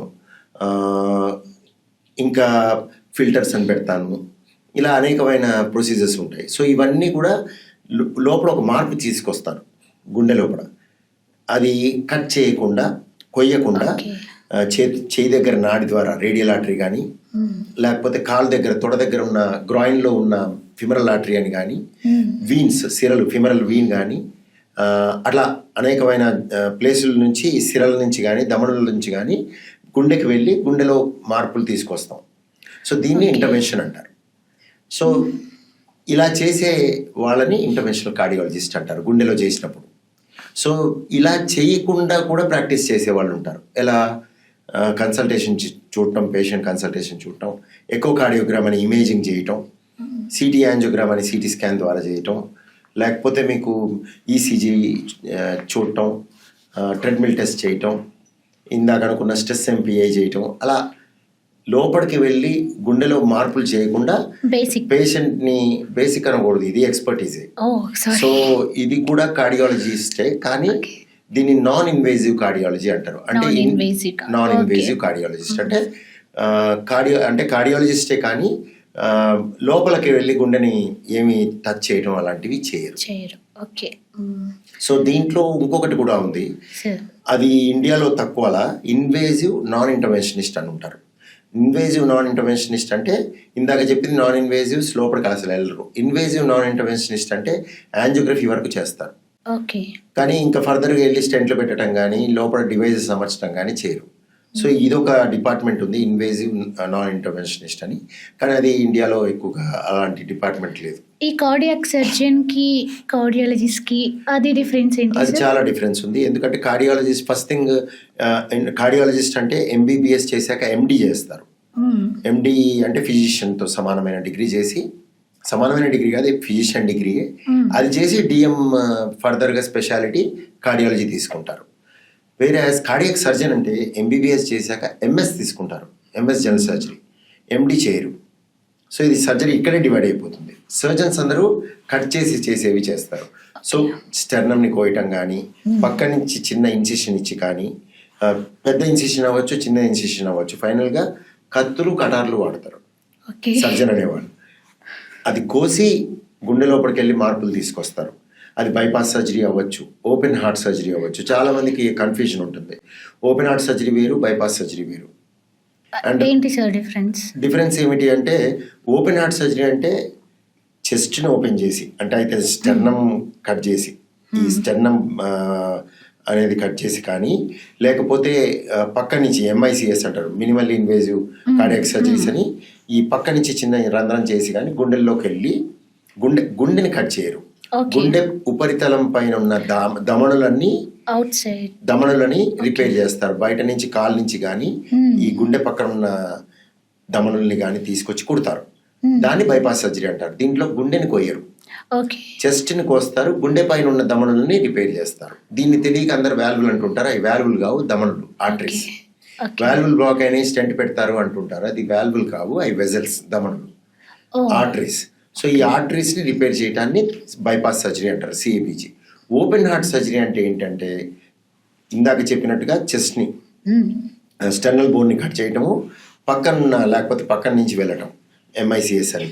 సో ఏదైనా కూడా లోపలికి వెళ్ళి హార్ట్ని కూడా కట్ చేసి లోపలికి వెళ్ళి కవాటాల రిపేర్, అంటే valve replacements, aortic valve replacement, mitral valve replacement, tricuspid valve repair, pulmonary valve replacement, లేదా గదుల్లో రంధ్రాలు ఉంటే పూడ్చడం, ASD, atrial septal defect, ventricular septal defect, అంటే గుండెలో కింద గదుల్లో రెండింటి మధ్యలో ఉండే రంధ్రాన్ని, పైన గదులు రెండింటి మధ్యలో ఉండే రంధ్రాన్ని ఏమో ఏట్రల్ సెప్టల్ డిఫెక్ట్ అంటారు. లేకపోతే రక్తనాళాలు తిరగబడితే దాన్ని రిపేర్ చేయటం, సో దాన్ని ఇంట్రాకార్డియాక్ రిపేర్ అంటారు. ఇలా రకరకాల రిపేర్స్ని గుండెని కట్ చేసి చేసేవి ఇవన్నీ కార్డియాక్ సర్జరీ చేస్తాడు. ఇది ఓపెన్ హార్ట్ సర్జరీ అంటారు. అంటే ఇందాక బైపాస్ వేరు, ఓపెన్ హార్ట్ సర్జరీ వేరు. సో ఇది చాలా మందికి కన్ఫ్యూజన్ ఉంటుంది. అండ్ ఈ విధంగా కార్డియాక్ సర్జన్ చేసేవి డిఫరెంట్, కార్డియాలజిస్ట్ చేసేవి డిఫరెంట్. చాలాసార్లు అనుబంధ, అంటే ఇద్దరు కలిపి కొలాబరేషన్, ఇప్పుడు కొలాబ్ అంటారు కదా, ఈ ఇన్స్టాగ్రామ్లో కొలాబ్ అయినట్టు పేషెంట్ కోసం కొలాబ్ అవ్వటం కూడా జరుగుతుంది. కొన్ని ప్రక్రియల్లో హైబ్రిడ్ ప్రక్రియలు ఉంటాయి. అంటే సగం కార్డియాలజిస్ట్ చేస్తాడు, సగం సర్జన్ చేస్తాడు, కార్డియాక్ సర్జన్ చేస్తాడు. ఇలాంటి హైబ్రిడ్ ప్రొసీజర్స్, అంటే ఇద్దరు కలిపి టీమ్ అప్ అయ్యి కూడా చేసేవి ఉంటాయి. కొన్నిసార్లు మేము చాలా కాంప్లెక్స్ ప్రొసీజర్స్ చేసినప్పుడు ట్యాబర్ అని కానీ, స్ట్రక్చరల్ హార్ట్ డిసీజెస్ ఉంటాయి, ట్రాన్స్ కాథరల్ అయోటిక్ వాల్వ్ రిప్లేస్మెంట్ అని ఉంటుంది, మైట్రా క్లిప్ అని ఉంటుంది, మైట్రల్ క్లిప్ రిపేర్ అని. సో ఇలా ట్రాన్స్ కాథరల్ మైట్రల్ వాల్వ్ రిప్లేస్మెంట్ అని ఉంటుంది. సో ఇటువంటివి చేసేటప్పుడు ఇటువంటి సందర్భాల్లో కార్డియాక్ సర్జన్ని కూడా ఇన్వాల్వ్ చేస్తాం. సో వాళ్ళు బ్యాకప్గా కూడా ఉంటారు. సో అలా అని చాలా సార్లు వాళ్ళు బ్యాకప్గా ఉండాల్సిన పరిస్థితి ఉంటుంది ఇలాంటి స్ట్రక్చరల్ హార్ట్ ఇంటర్వెన్షన్స్లో. సో కొన్నిసార్లు వాళ్ళకి మేము హెల్ప్ చేస్తాం. కొన్ని సందర్భాల్లో సర్జన్కి ఒక పెద్ద ప్రక్రియని చిన్నగా చేయాలి అనుకున్నప్పుడు కొన్ని మేము హెల్ప్ చేసినప్పుడు మేము ఇంటర్వెన్షన్ ద్వారా, అంటే కొన్ని నేను స్టెంట్ పెట్టేసి ఇచ్చేస్తే ఆయన వేరే రకంగా వాల్వ్ రిప్లేస్ చేయడం కానీ, సర్జరీ మిగతా సర్జరీ అంతా ఆయన చేయడం జరుగుతుంది, హైబ్రిడ్ ప్రొసీజర్స్. సో ఇలా టీమ్ అప్ అయ్యే పరిస్థితి కూడా ఉంటుంది కార్డియాక్ సర్జన్. అయితే ఒక పేషెంట్గా ఎవరి దగ్గరికి వెళ్ళాలనేది కొంతమందికి సంశయం ఉంటుంది. అంటే కార్డియాలజిస్ట్ దగ్గరికి వెళ్ళాలా, కార్డియాక్ సర్జన్ దగ్గరికి వెళ్ళాలా? ఎప్పుడు కూడా majority of times 99.9% of times cardiologist దగ్గరికే వెళ్ళాలి. ఎందుకంటే ఈజ్ ఏ కార్డియాక్ ఫిజిషియన్. అంటే ఒక డయాగ్నోసిస్కి కానీ, ఈ వ్యాధి ఏముంది, ఈ వ్యాధి ఏంటి అని నిర్ధారణ చేయాలంటే కార్డియాలజిస్ట్ అవసరం. తర్వాత ఈ వ్యాధి నిర్ధారణ అయ్యాక ఏమి చేయాలి అనే దానికి కూడా కార్డియాలజిస్ట్ అవసరం. ఈ తర్వాత చాలామందికి యాంజియోగ్రఫీలు అయిపోతాయి. ఆ తర్వాత బైపాస్ సర్జరీ, స్టెంట్ అనే ఒక ఇది ఉంటుంది. ఇక్కడ కూడా చాలాసార్లు కార్డియాలజిస్టే ఇంపార్టెంట్. అయితే కొన్నిసార్లు టీమ్ అప్ అవ్వాలి. అంటే కార్డియాక్ సర్జన్, కార్డియాలజిస్ట్ కలిసి చూసి కలిసి టీం పేషెంట్ ఫ్యామిలీతో మాట్లాడాలి. సో ఈ కొలాబరేషన్ కూడా అవసరం ఉంటుంది. హార్ట్ టీమ్ అప్రోచ్ అంటాం దాన్ని. సో ఈ విధంగా అందరికీ ఒక రకం ఉండదు. వ్యాధిని బట్టి, పరిస్థితులను బట్టి ఇన్వాల్వ్మెంట్ ఆఫ్ టీమ్ కూడా ఉంటుంది. Okay sir. కొన్ని ఆశ్చర్యమైన క్వశ్చన్స్ సార్. ఏంటంటే ఇప్పుడు మామూలుగా స్టంట్స్ వేసుకుంటారు కదా పేషెంట్స్ ఎవరైతే, వాళ్ళకి కొన్ని అపోహలు ఉంటాయి కదా. ఎలా అంటే వర్షంలో తడిస్తే తుప్పు పట్టిపోతాయేమో, రోజు స్నానం చేస్తే తుప్పు పట్టిపోతాయేమో, ఇంకొకటి ఓకే లెఫ్ట్ సైడ్ పడుకుంటుంది మూవ్ అవుతుందేమో, రైట్ సైడ్ అలా పడుకోవచ్చో లేదో అని. ఇది ఆశ్చర్యం కాదు. అంటే కొంతమందికి అంటే కొంతమందికి ఇది కామెడీగా ఉంటుంది, కొంతమందికి చాలా సీరియస్ ఇష్యూ ఉంటుంది. ఓకే. ఎందుకంటే సీరియస్ ఇష్యూ అంటే నేను చెప్పేది పేషెంట్ సీరియస్ కాదు, పేషెంట్ ఆలోచన. ఓకే. అంటే వాళ్ళు చాలా బాధపడతారు కూడా నువ్వు నవ్వితే. మరి ఒకరికేమో sorry. నవ్వొచ్చేస్తుంది, ఇదేంటి ఇలా అడిగారు, వర్షంలో తడిస్తే స్టెంట్ తుప్పు పడుతుందా అని అలా అడిగిన వాళ్ళు కూడా ఉంటారు. కానీ వాళ్ళ వైపు నుంచి ఆలోచిస్తే వాళ్ళ అనుమానం మనం తీర్చాలి. సో జనరల్గా ఏంటంటే రక్తనాళంలో స్టెంట్ పెట్టాక గుండెల్లో స్టెంట్ అనేది రకరకాల చోట్ల పెడతారు. మేము గుండె డాక్టర్గా రక్తనాళాల్లో పెడతాం. ఈ రక్తనాళాల్లో సిరలు అవ్వచ్చు, దమనులు అవ్వచ్చు. దమనులు అయితే అవి గుండె దమనులకు మోస్ట్ కామన్గా పెడతాం. మెడ దమనులు బ్రెయిన్కి వెళ్ళే దమనుల్లో పెట్టడం జరుగుతుంది, కాళ్ళకి వెళ్ళే దమనుల్లో పెట్టడం జరుగుతుంది, చేయికి వెళ్ళే దమనుల్లో కూడా పెట్టడం జరుగుతుంది స్టెంట్స్ అనేవి. సో ఈ దమనుల్లో సిరల్లో పెట్టినప్పుడు ఒక్క మైక్రోమీటర్ కూడా అది పక్కకు జరగదు. ఓకే. ఒక్కసారి పెట్టాక అక్కడే ఉంటుంది. అందుకే పెట్టేటప్పుడు జాగ్రత్తగా పెట్టాలి. నువ్వు మిస్ అయిన ప్లేస్ రాంగ్ ప్లేస్లో పెడితే రెండో స్టెంట్ పెట్టాల్సి వస్తుంది. ఓకే. సో అది that is what is importance. So ఒక్కసారి స్టెంట్ పెట్టాక అది కదలటం అనే మాటే లేదు. అది ఒకటి. రెండు, వర్షము ఇవి చిన్న చిన్నవి అంటే వర్షం అది లోపలికి వెళ్ళదు, నీరు ఇది గుండె పైన ఉన్న ధమనుల్లో ఉంది. అది ఆ ప్లేస్కి తడి తగలదు, అలాంటి మాటే లేదు. సో తుప్పు పట్టడం అనే మాట లేదు. కానీ చాలా మందిలో సో వర్షంలో తడిస్తే అవ్వటం, వంగితే అది జరిగిపోవటం, లెఫ్ట్ సైడ్ పడుకుంటే ఇబ్బంది కలిగి అట్లాంటివి ఏమి లేవు. కానీ ఏ గుండె పేషెంట్ అయినా ఎడం పక్కకి పడుకున్నప్పుడు గుండె మీద ఒత్తిడి ఎక్కువ ఉంటుంది. ఎడం పక్కకి పడుకున్నప్పుడు, వంగినప్పుడు, నడుస్తున్నప్పుడు, యాక్టివిటీకి ఎప్పుడు కూడా గుండెకి ఎనర్జీ ఎక్కువ అవసరం. ఇలాంటి సందర్భాల్లో మీకు స్టెంట్ పెట్టనియండి, పెట్టకపోనియండి, వాళ్ళల్లో ఒత్తిడి ఎక్కువగా ఉంటుంది. సో నార్మల్ పర్సన్కి పెద్దగా తట్టుకుంటాడు. కొంతమంది నార్మల్ పర్సన్లు కూడా తట్టుకోలేరు. సపోజ్ బాగా భయస్తులు ఉన్నారు, చాలా ఒత్తిడికి గురవుతున్నారు, అప్పుడు లెఫ్ట్ సైడ్ పడుకున్నప్పుడు వాళ్ళకి ఇబ్బంది కలుగుతుంది. అంటే ప్రమాదం కాదు, ఇబ్బంది, కష్టం కలుగుతుంది. అంటే దడ కానీ, భయం కానీ, దడం కానీ, ఆయాసం కానీ. అలా ఉంగినప్పుడు కూడా ఆయాసం వస్తుంది చాలామందికి, జబ్బు లేకుండా కూడా. గుండె జబ్బు ఉన్న వాళ్ళకి, ఎస్పెషల్లీ కరెక్ట్ చేయని వాళ్ళకి ఎక్కువగా వస్తుంది, ఎడం పక్కన పడుకున్నప్పుడు కానీ, వంగినప్పుడు కానీ. మేము స్టెంట్ వేసి జబ్బుని కరెక్ట్ చేసినప్పుడు ఇవి తగ్గుతాయి, ఈ బాధ తగ్గుతుంది. సో ఎడం పక్కన పడుకున్నా తప్పులేదు, ఎటైనా పడుకోవచ్చు. ఇంకోటి, పడుకున్నప్పుడు నీకు తెలుస్తుంది కానీ పడుకున్నాక నీకేం తెలుస్తుంది? సో దాని గురించి ఆలోచనే చేయకూడదు. నువ్వు ఎటు పడితే అటు దొరుకుతావు, నీకు తెలియదు, హ్యాపీగా ఉండొచ్చు అంతే. మర్చిపోవాలి, పడుకోవాలి, మర్చిపోవాలి. సో నువ్వు పడుకున్నాక ఎటు పడుకున్నావు, ఇటు పడుకున్నావు, అటు పడుకున్నావు అనే మాట లేదు. అంటే మామూలుగా డైజెషన్కి కూడా లెఫ్ట్ సైడ్ పడుకుంటే అలా ఏం లేదు. కాకపోతే డైజెషన్ విషయానికి మీరు అడిగారు కాబట్టి నేను గుండె డాక్టర్ని, గ్యాస్ట్రోఎంటరాలజిస్ట్ని కాదు. కానీ నేను చెప్పచ్చు ఏమిటి అంటే, డైజెషన్ ఇష్యూస్ ఉన్నవాళ్ళు తిన్న వెంటనే ఫస్ట్ ఫుల్గా తినకూడదు. తిండి ఎప్పుడు కూడా ఒక 20% తక్కువ తినాలి, కడుపు నిండుగా కాకుండా. రెండు, తిన్న వెంటనే వంగకూడదు, ఎరెక్ట్ పాస్చర్లో ఎక్కువసేపు ఉండాలి. పడుకునే పరిస్థితి ఉంది, నిద్రపోతున్నాం, నిద్ర వస్తుంది, నిద్ర ముందు తినకూడదు. తిన్నాక ఒక 1 hour 2 hours గ్యాప్ ఉండాలి ఇప్పుడు కూడా. సో వాళ్ళకి అప్పుడు డైజెషన్ ఇష్యూస్ ఉన్న వాళ్ళకి అర్లీగా తినాలి, తక్కువ తినాలి, స్పైసీ ఫుడ్స్ తినకూడదు, లిక్విడ్ ఎక్కువ తీసుకోకూడదు, పడుకున్నప్పుడు ఎత్తు కొంచెం ఉండాలి. ఇది నా సబ్జెక్ట్ కాదు కానీ నేను చెప్తున్నాను.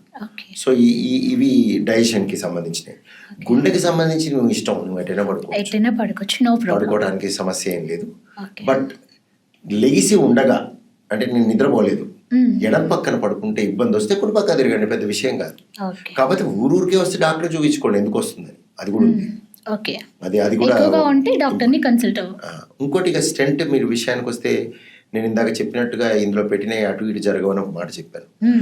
ఇది వేరే చోట పెట్టిన స్టెంట్లు, అంటే గ్యాస్ట్రోఎంటరాలజిస్టులు కూడా స్టెంట్లు పెడతారు. బైల్ డక్ట్లో, ప్యాంక్రియాటిక్ డక్ట్లలో పెడతారు. నోట్లోంచి గొట్టం వేసి పేగులో ద్వారా ప్యాంక్రియాస్ గ్రంథి దగ్గర కానీ, గాల్ బ్లాడర్ దగ్గర ఉన్న డక్ట్కి కానీ పెడతారు. అలాగే యూరాలజిస్టులు యూరటరల్స్లో పెడతారు. స్టోన్ ఉంది, కిడ్నీ స్టోన్స్ ఉంది. సో ఈ స్టెంట్లు లాగేస్తారు, పర్మనెంట్గా ఉండవు, మళ్ళీ తీసేస్తారు. సో అలా గుండెల్లో కుదరదు. అదొకటి తెలుసుకొని, పర్మనెంటే కాదు, నువ్వేం చేయలేవు. అయితే అతి తక్కువ మందిలో స్టెంట్లోకి ఇన్ఫెక్షన్స్ రావడం ఉంటుంది. ఇది ఎందుకు జరుగుతుంది అంటే, చాలా చోట్ల స్టెంట్లు పెట్టేటప్పుడు స్టెంట్ సమస్య కాదు, అది ఇన్ఫెక్షన్, స్టెంట్ ఇన్ఫెక్షన్ అని ఉంటుంది. అంటే స్టెంట్ పెట్టాక ఇది అతి తక్కువగా చూస్తాం వేలల్లో ఒకరికి. ఇది ఈ tertiary care hospitals, big names JC accreditation ఉన్న హాస్పిటల్స్లో జరిగే అవకాశం తక్కువ. ఎందుకు అంటే మెటీరియల్ రీయూజ్ చేయరు. స్టెంట్ కాదు, మెటీరియల్స్. ఓకే, అంటే మెటీరియల్స్ అంటే కన్జ్యూమబుల్స్ అంటాం. మన ఇండియాలో స్టెంటింగ్, యాంజియోప్లాస్టీ లాంటివి చాలా చీపర్. చాలామంది ఎక్కువ అనుకుంటారు, చాలా తక్కువ కాస్ట్. మీరు వేరే దేశాలకు వెళ్తే, బయట విదేశాలకు వెళ్తే మీరు ఆశ్చర్యపోతారు. యాంజియోప్లాస్టీ అనేది 50 లక్షలు, ₹1 కోటి ఉంటుంది. ఓకే, ఎందుకు అంటే ఈ వాడే ఒకటి హాస్పిటల్ ఇన్ఫ్రాస్ట్రక్చర్ మెయింటెనెన్స్కి, తర్వాత యాంజియోప్లాస్టీ చేసేటప్పుడు మనం వాడాల్సిన ఏవైతే ట్యూబ్స్ ఉంటాయో, ఈ స్టెంట్ని పంపించే ప్రక్రియ ఉంటుందో, వైర్లు కానీ బెలూన్లు కానీ ఇవన్నీ కూడా కాస్ట్లీ ఉంటాయి. ఎక్స్పర్టీస్, ఈ డాక్టరు టీము వీళ్ళందరూ ఎక్స్పర్టీస్. వాళ్ళు ట్రైన్ అయిన విధానం కానీ వాళ్ళ అనుభవం కానీ ఇవి చేయాలంటే, వీటిని మెయింటైన్ చేయాలన్న ఇన్వెంటరీ కానీ వీటన్ని కాస్ట్లీ ఉంటాయి. సో దీనివల్ల అబ్రాడ్లో దాని కాస్ట్ ఎక్కువ. మరి ఇండియాలో ఎందుకు తక్కువగా చేయగలుగుతున్నాం అంటే చాలా చోట్ల రీయూజ్ అవుతుంది. ఇది అఫీషియల్ రీయూజ్, NABH అంటాం, national accreditation of board of hospitals అంటుంది. ఈ చెక్ చేస్తారు. ఇప్పుడు రెస్టారెంట్లో వాళ్ళు మెయింటైన్ చేస్తున్నారా హెల్త్కి కరెక్ట్గా ఫుడ్ సేఫ్టీ ఎలానో దీంట్లో కూడా చెక్ చేస్తారు. సో హాస్పిటల్స్ అన్నింటిలో వైర్లు కానీ ట్యూబ్స్ కానీ మనం వాడే షీట్స్ కానీ ఇవన్నీ సరైన విధంగా రీయూజ్ చేసినప్పుడు సరైన విధంగా ఇథిలిన్ ఆక్సైడ్ చేస్తున్నారా, స్టెరిలిటీకి ప్రికాషన్స్ తీసుకుంటున్నారా, ఇవన్నీ చూస్తారు. సో ఇవన్నీ చేయటం జరుగుతుంది. అవన్నీ చేసే జాగ్రత్త పడతారు. ఇలా రీయూజ్ని ప్రాపర్గా సూపర్వైజ్ చేయటం వల్ల మన కాస్ట్ తక్కువగా ఉంది. వాస్తవానికి ఇవన్నీ రీయూజ్ చేయకూడదు. రీయూజ్ చేయకుండా అలా చేస్తే కనుక వయబిలిటీ ఉండదు మనం చేసే ప్రైస్కి. సో ఈ రీయూజ్ అనేది అఫీషియల్గా చేయటం జరుగుతుంది. కానీ ఈ రీయూజ్ చేసినప్పుడు సరైన పద్ధతిలో చేయకపోయినా, ఎక్కువసార్లు వాడినా, అప్పుడు మనం పంపించిన ఈ స్టెంట్ పంపించడానికి వాడిన పరికరాలు ఏవైతే వెళ్తాయో దాని ద్వారా ఇన్ఫెక్షన్ వెళ్ళినా, లేకపోతే పేషెంట్కి ఆల్రెడీ ఇన్ఫెక్షన్ ఉంది, వేరే ఇన్ఫెక్షన్, లంగ్ ఇన్ఫెక్షను, ఎక్కడో ఇన్ఫెక్షన్ ఉంది, నువ్వు చూసుకోకుండా జరిగింది, అప్పుడు ఈ స్టెంట్కి ఇన్ఫెక్షన్ వచ్చి వాళ్ళకి స్టెంట్ పెట్టాక జ్వరాలు వచ్చి స్టెంట్ దగ్గర భాగం అంతా వెడల్పైపోయి ఎన్యూరిజం లాగా ఫామ్ అయ్యి వీళ్ళకి జ్వరం పాపం నెలలు ఉండి అర్థం కాకుండా తర్వాత చెక్ చేస్తే స్టెంట్ ఇన్ఫెక్ట్ అయ్యి బైపాస్ సర్జరీకి పోయే పరిస్థితి వస్తుంది. సో ఇది ఒక అరుదైన విషయం.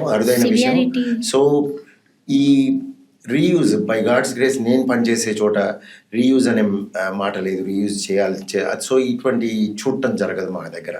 సో దిస్ ఈజ్ ఒక అరుదైన సంఘటనలు ఉంటాయి స్టెంట్ ఇన్ఫెక్షన్. ఇలాంటి సిచ్యువేషన్స్, ఇలాంటి కేసెస్లో ప్రాపర్ హాస్పిటల్స్ని కన్సల్ట్ అవుతే బెటర్. ఎప్పుడు కూడా ప్రాపర్ హాస్పిటల్స్, ప్రాపర్ సిచ్యువేషన్స్ చూసుకోవాలి.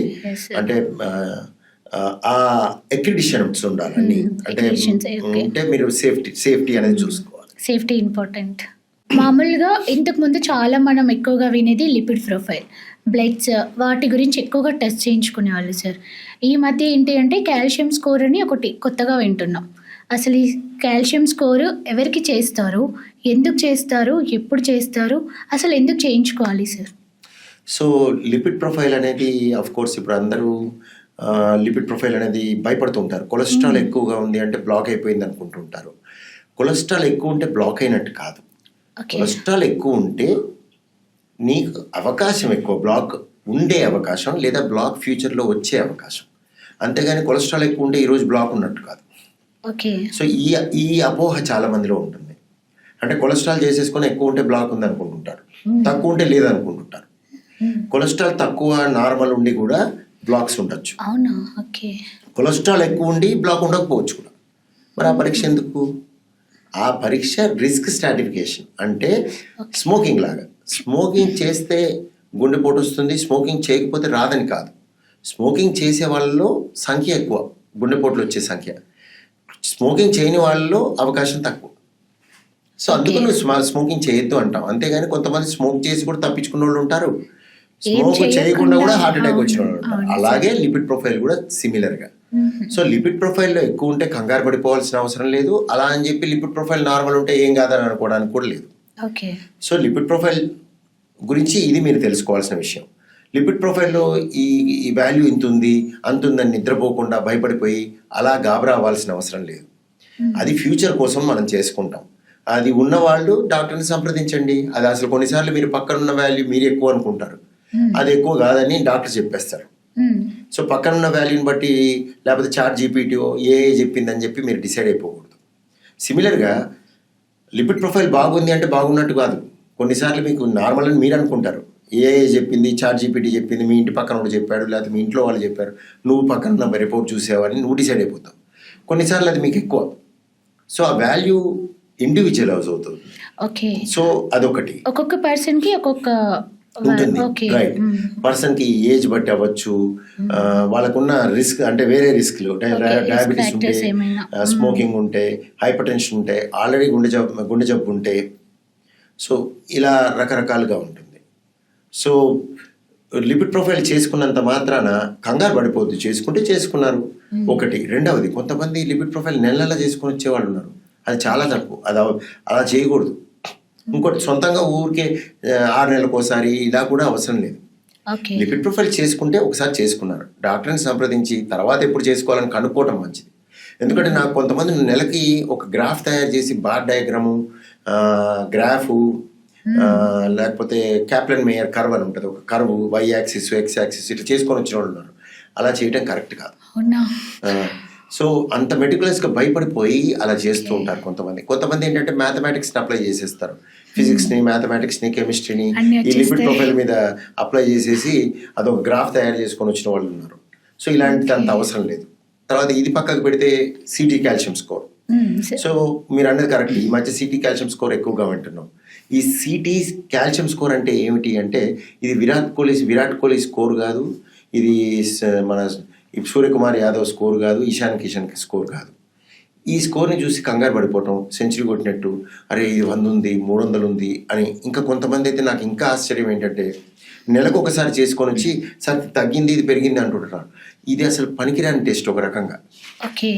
అందరికీ పనికొస్తుంది, పనికిరాదు, కొంతమందికే పనికొస్తుంది. సో ఈ పరీక్ష ఎవరికి ఎప్పుడు చేయాలి, ఎందుకు చేయాలి అనేది డాక్టర్ సంప్రదిస్తే తెలుస్తుంది. అందరు చేసేసుకొని డిసైడ్ అయిపోకూడదు. కాల్షియం స్కోర్ 0 ఉండి కూడా, అంటే first thing city calcium score అంటే ఏంటి, సిటీ స్కాన్ చేసేటప్పుడు సిటీ స్కాన్లోకి పంపించి గుండెని స్కాన్ చేసినప్పుడు తెల్లగా కనిపించి ఒక ఒపాసిఫికేషన్ అంటారు, రక్తనాళాలు ఇంజెక్షన్ ఇవ్వకుండానే కనిపిస్తాయి. దీన్ని కాల్షియం అంటారు. ఇది వైట్ హెయిర్ ఎలానో, వయసుతో వైట్ హెయిర్ ఎలానో కాల్షియం వయసుతో అందరికీ వస్తుంది. సో చిన్న వాళ్ళకి 0 ఉంటుంది, పెద్దవాళ్ళకి ఎక్కువగా ఉంటుంది. అది పెద్ద సహజం అది. సో ఈ కాల్షియం స్కోరు కొంతమందిలో చాలా ఎక్కువగా ఉంటుంది, మితిమీరి 400 పైన ఉంటుంది. 400 పైన ఉంది అంటే నువ్వు కంగారు పడిపోమని కాదు. కాల్షియం స్కోర్ ఎక్కువ ఉన్న వాళ్ళల్లో ఇందాక చెప్పినట్టు లిపిడ్స్ ఎక్కువ ఉంటే, స్మోకింగ్ చేస్తే అవకాశం ఎట్లానో దీంట్లో కూడా కాల్షియం స్కోర్ ఎక్కువ ఉంటే బ్లాక్ ఉండే అవకాశం ఎక్కువ.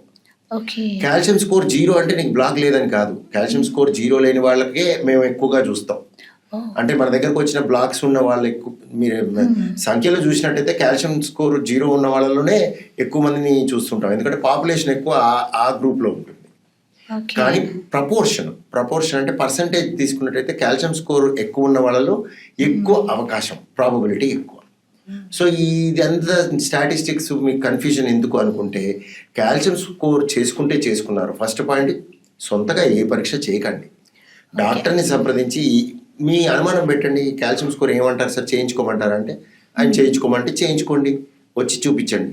సరే మీరు చేయించేసుకున్నారు, ఇప్పుడు ఏం చేయాలి, డాక్టర్కి తీసుకొచ్చి చూపించండి. అంతేకాని అది చూసి ఏడ్ చేయటం, నిద్రపోకపోవటం, భయపడిపోవటం చేయొద్దు.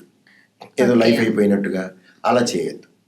కాకపోతే కాల్షియం స్కోర్ ఎక్కువ ఉన్న వాళ్ళలో పికప్ అవుతుంది డిసీజ్ ఎక్కువగా, అంతేగాని డిసీజ్ ఇంపార్టెంట్ టెస్ట్ అయితే ఏం కాదు. ఇంపార్టెంట్ టెస్టే.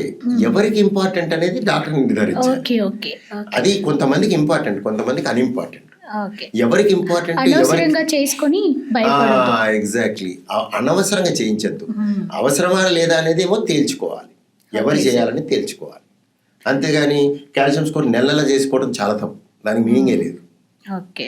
సరే, ఈ మధ్య కొన్ని డయాగ్నోస్టిక్ సెంటర్స్ కూడా కాదు, కొన్ని ఏంటంటే మంచి యాంబియన్స్‌తో, లగ్జరీ రూమ్స్, మంచి అపియరెన్స్‌తో ఏదో ఒక బుక్లెట్ పట్టుకొని అందులో కొన్ని గ్రేడ్స్ ఇవ్వడము ఏబీసీడీ అని.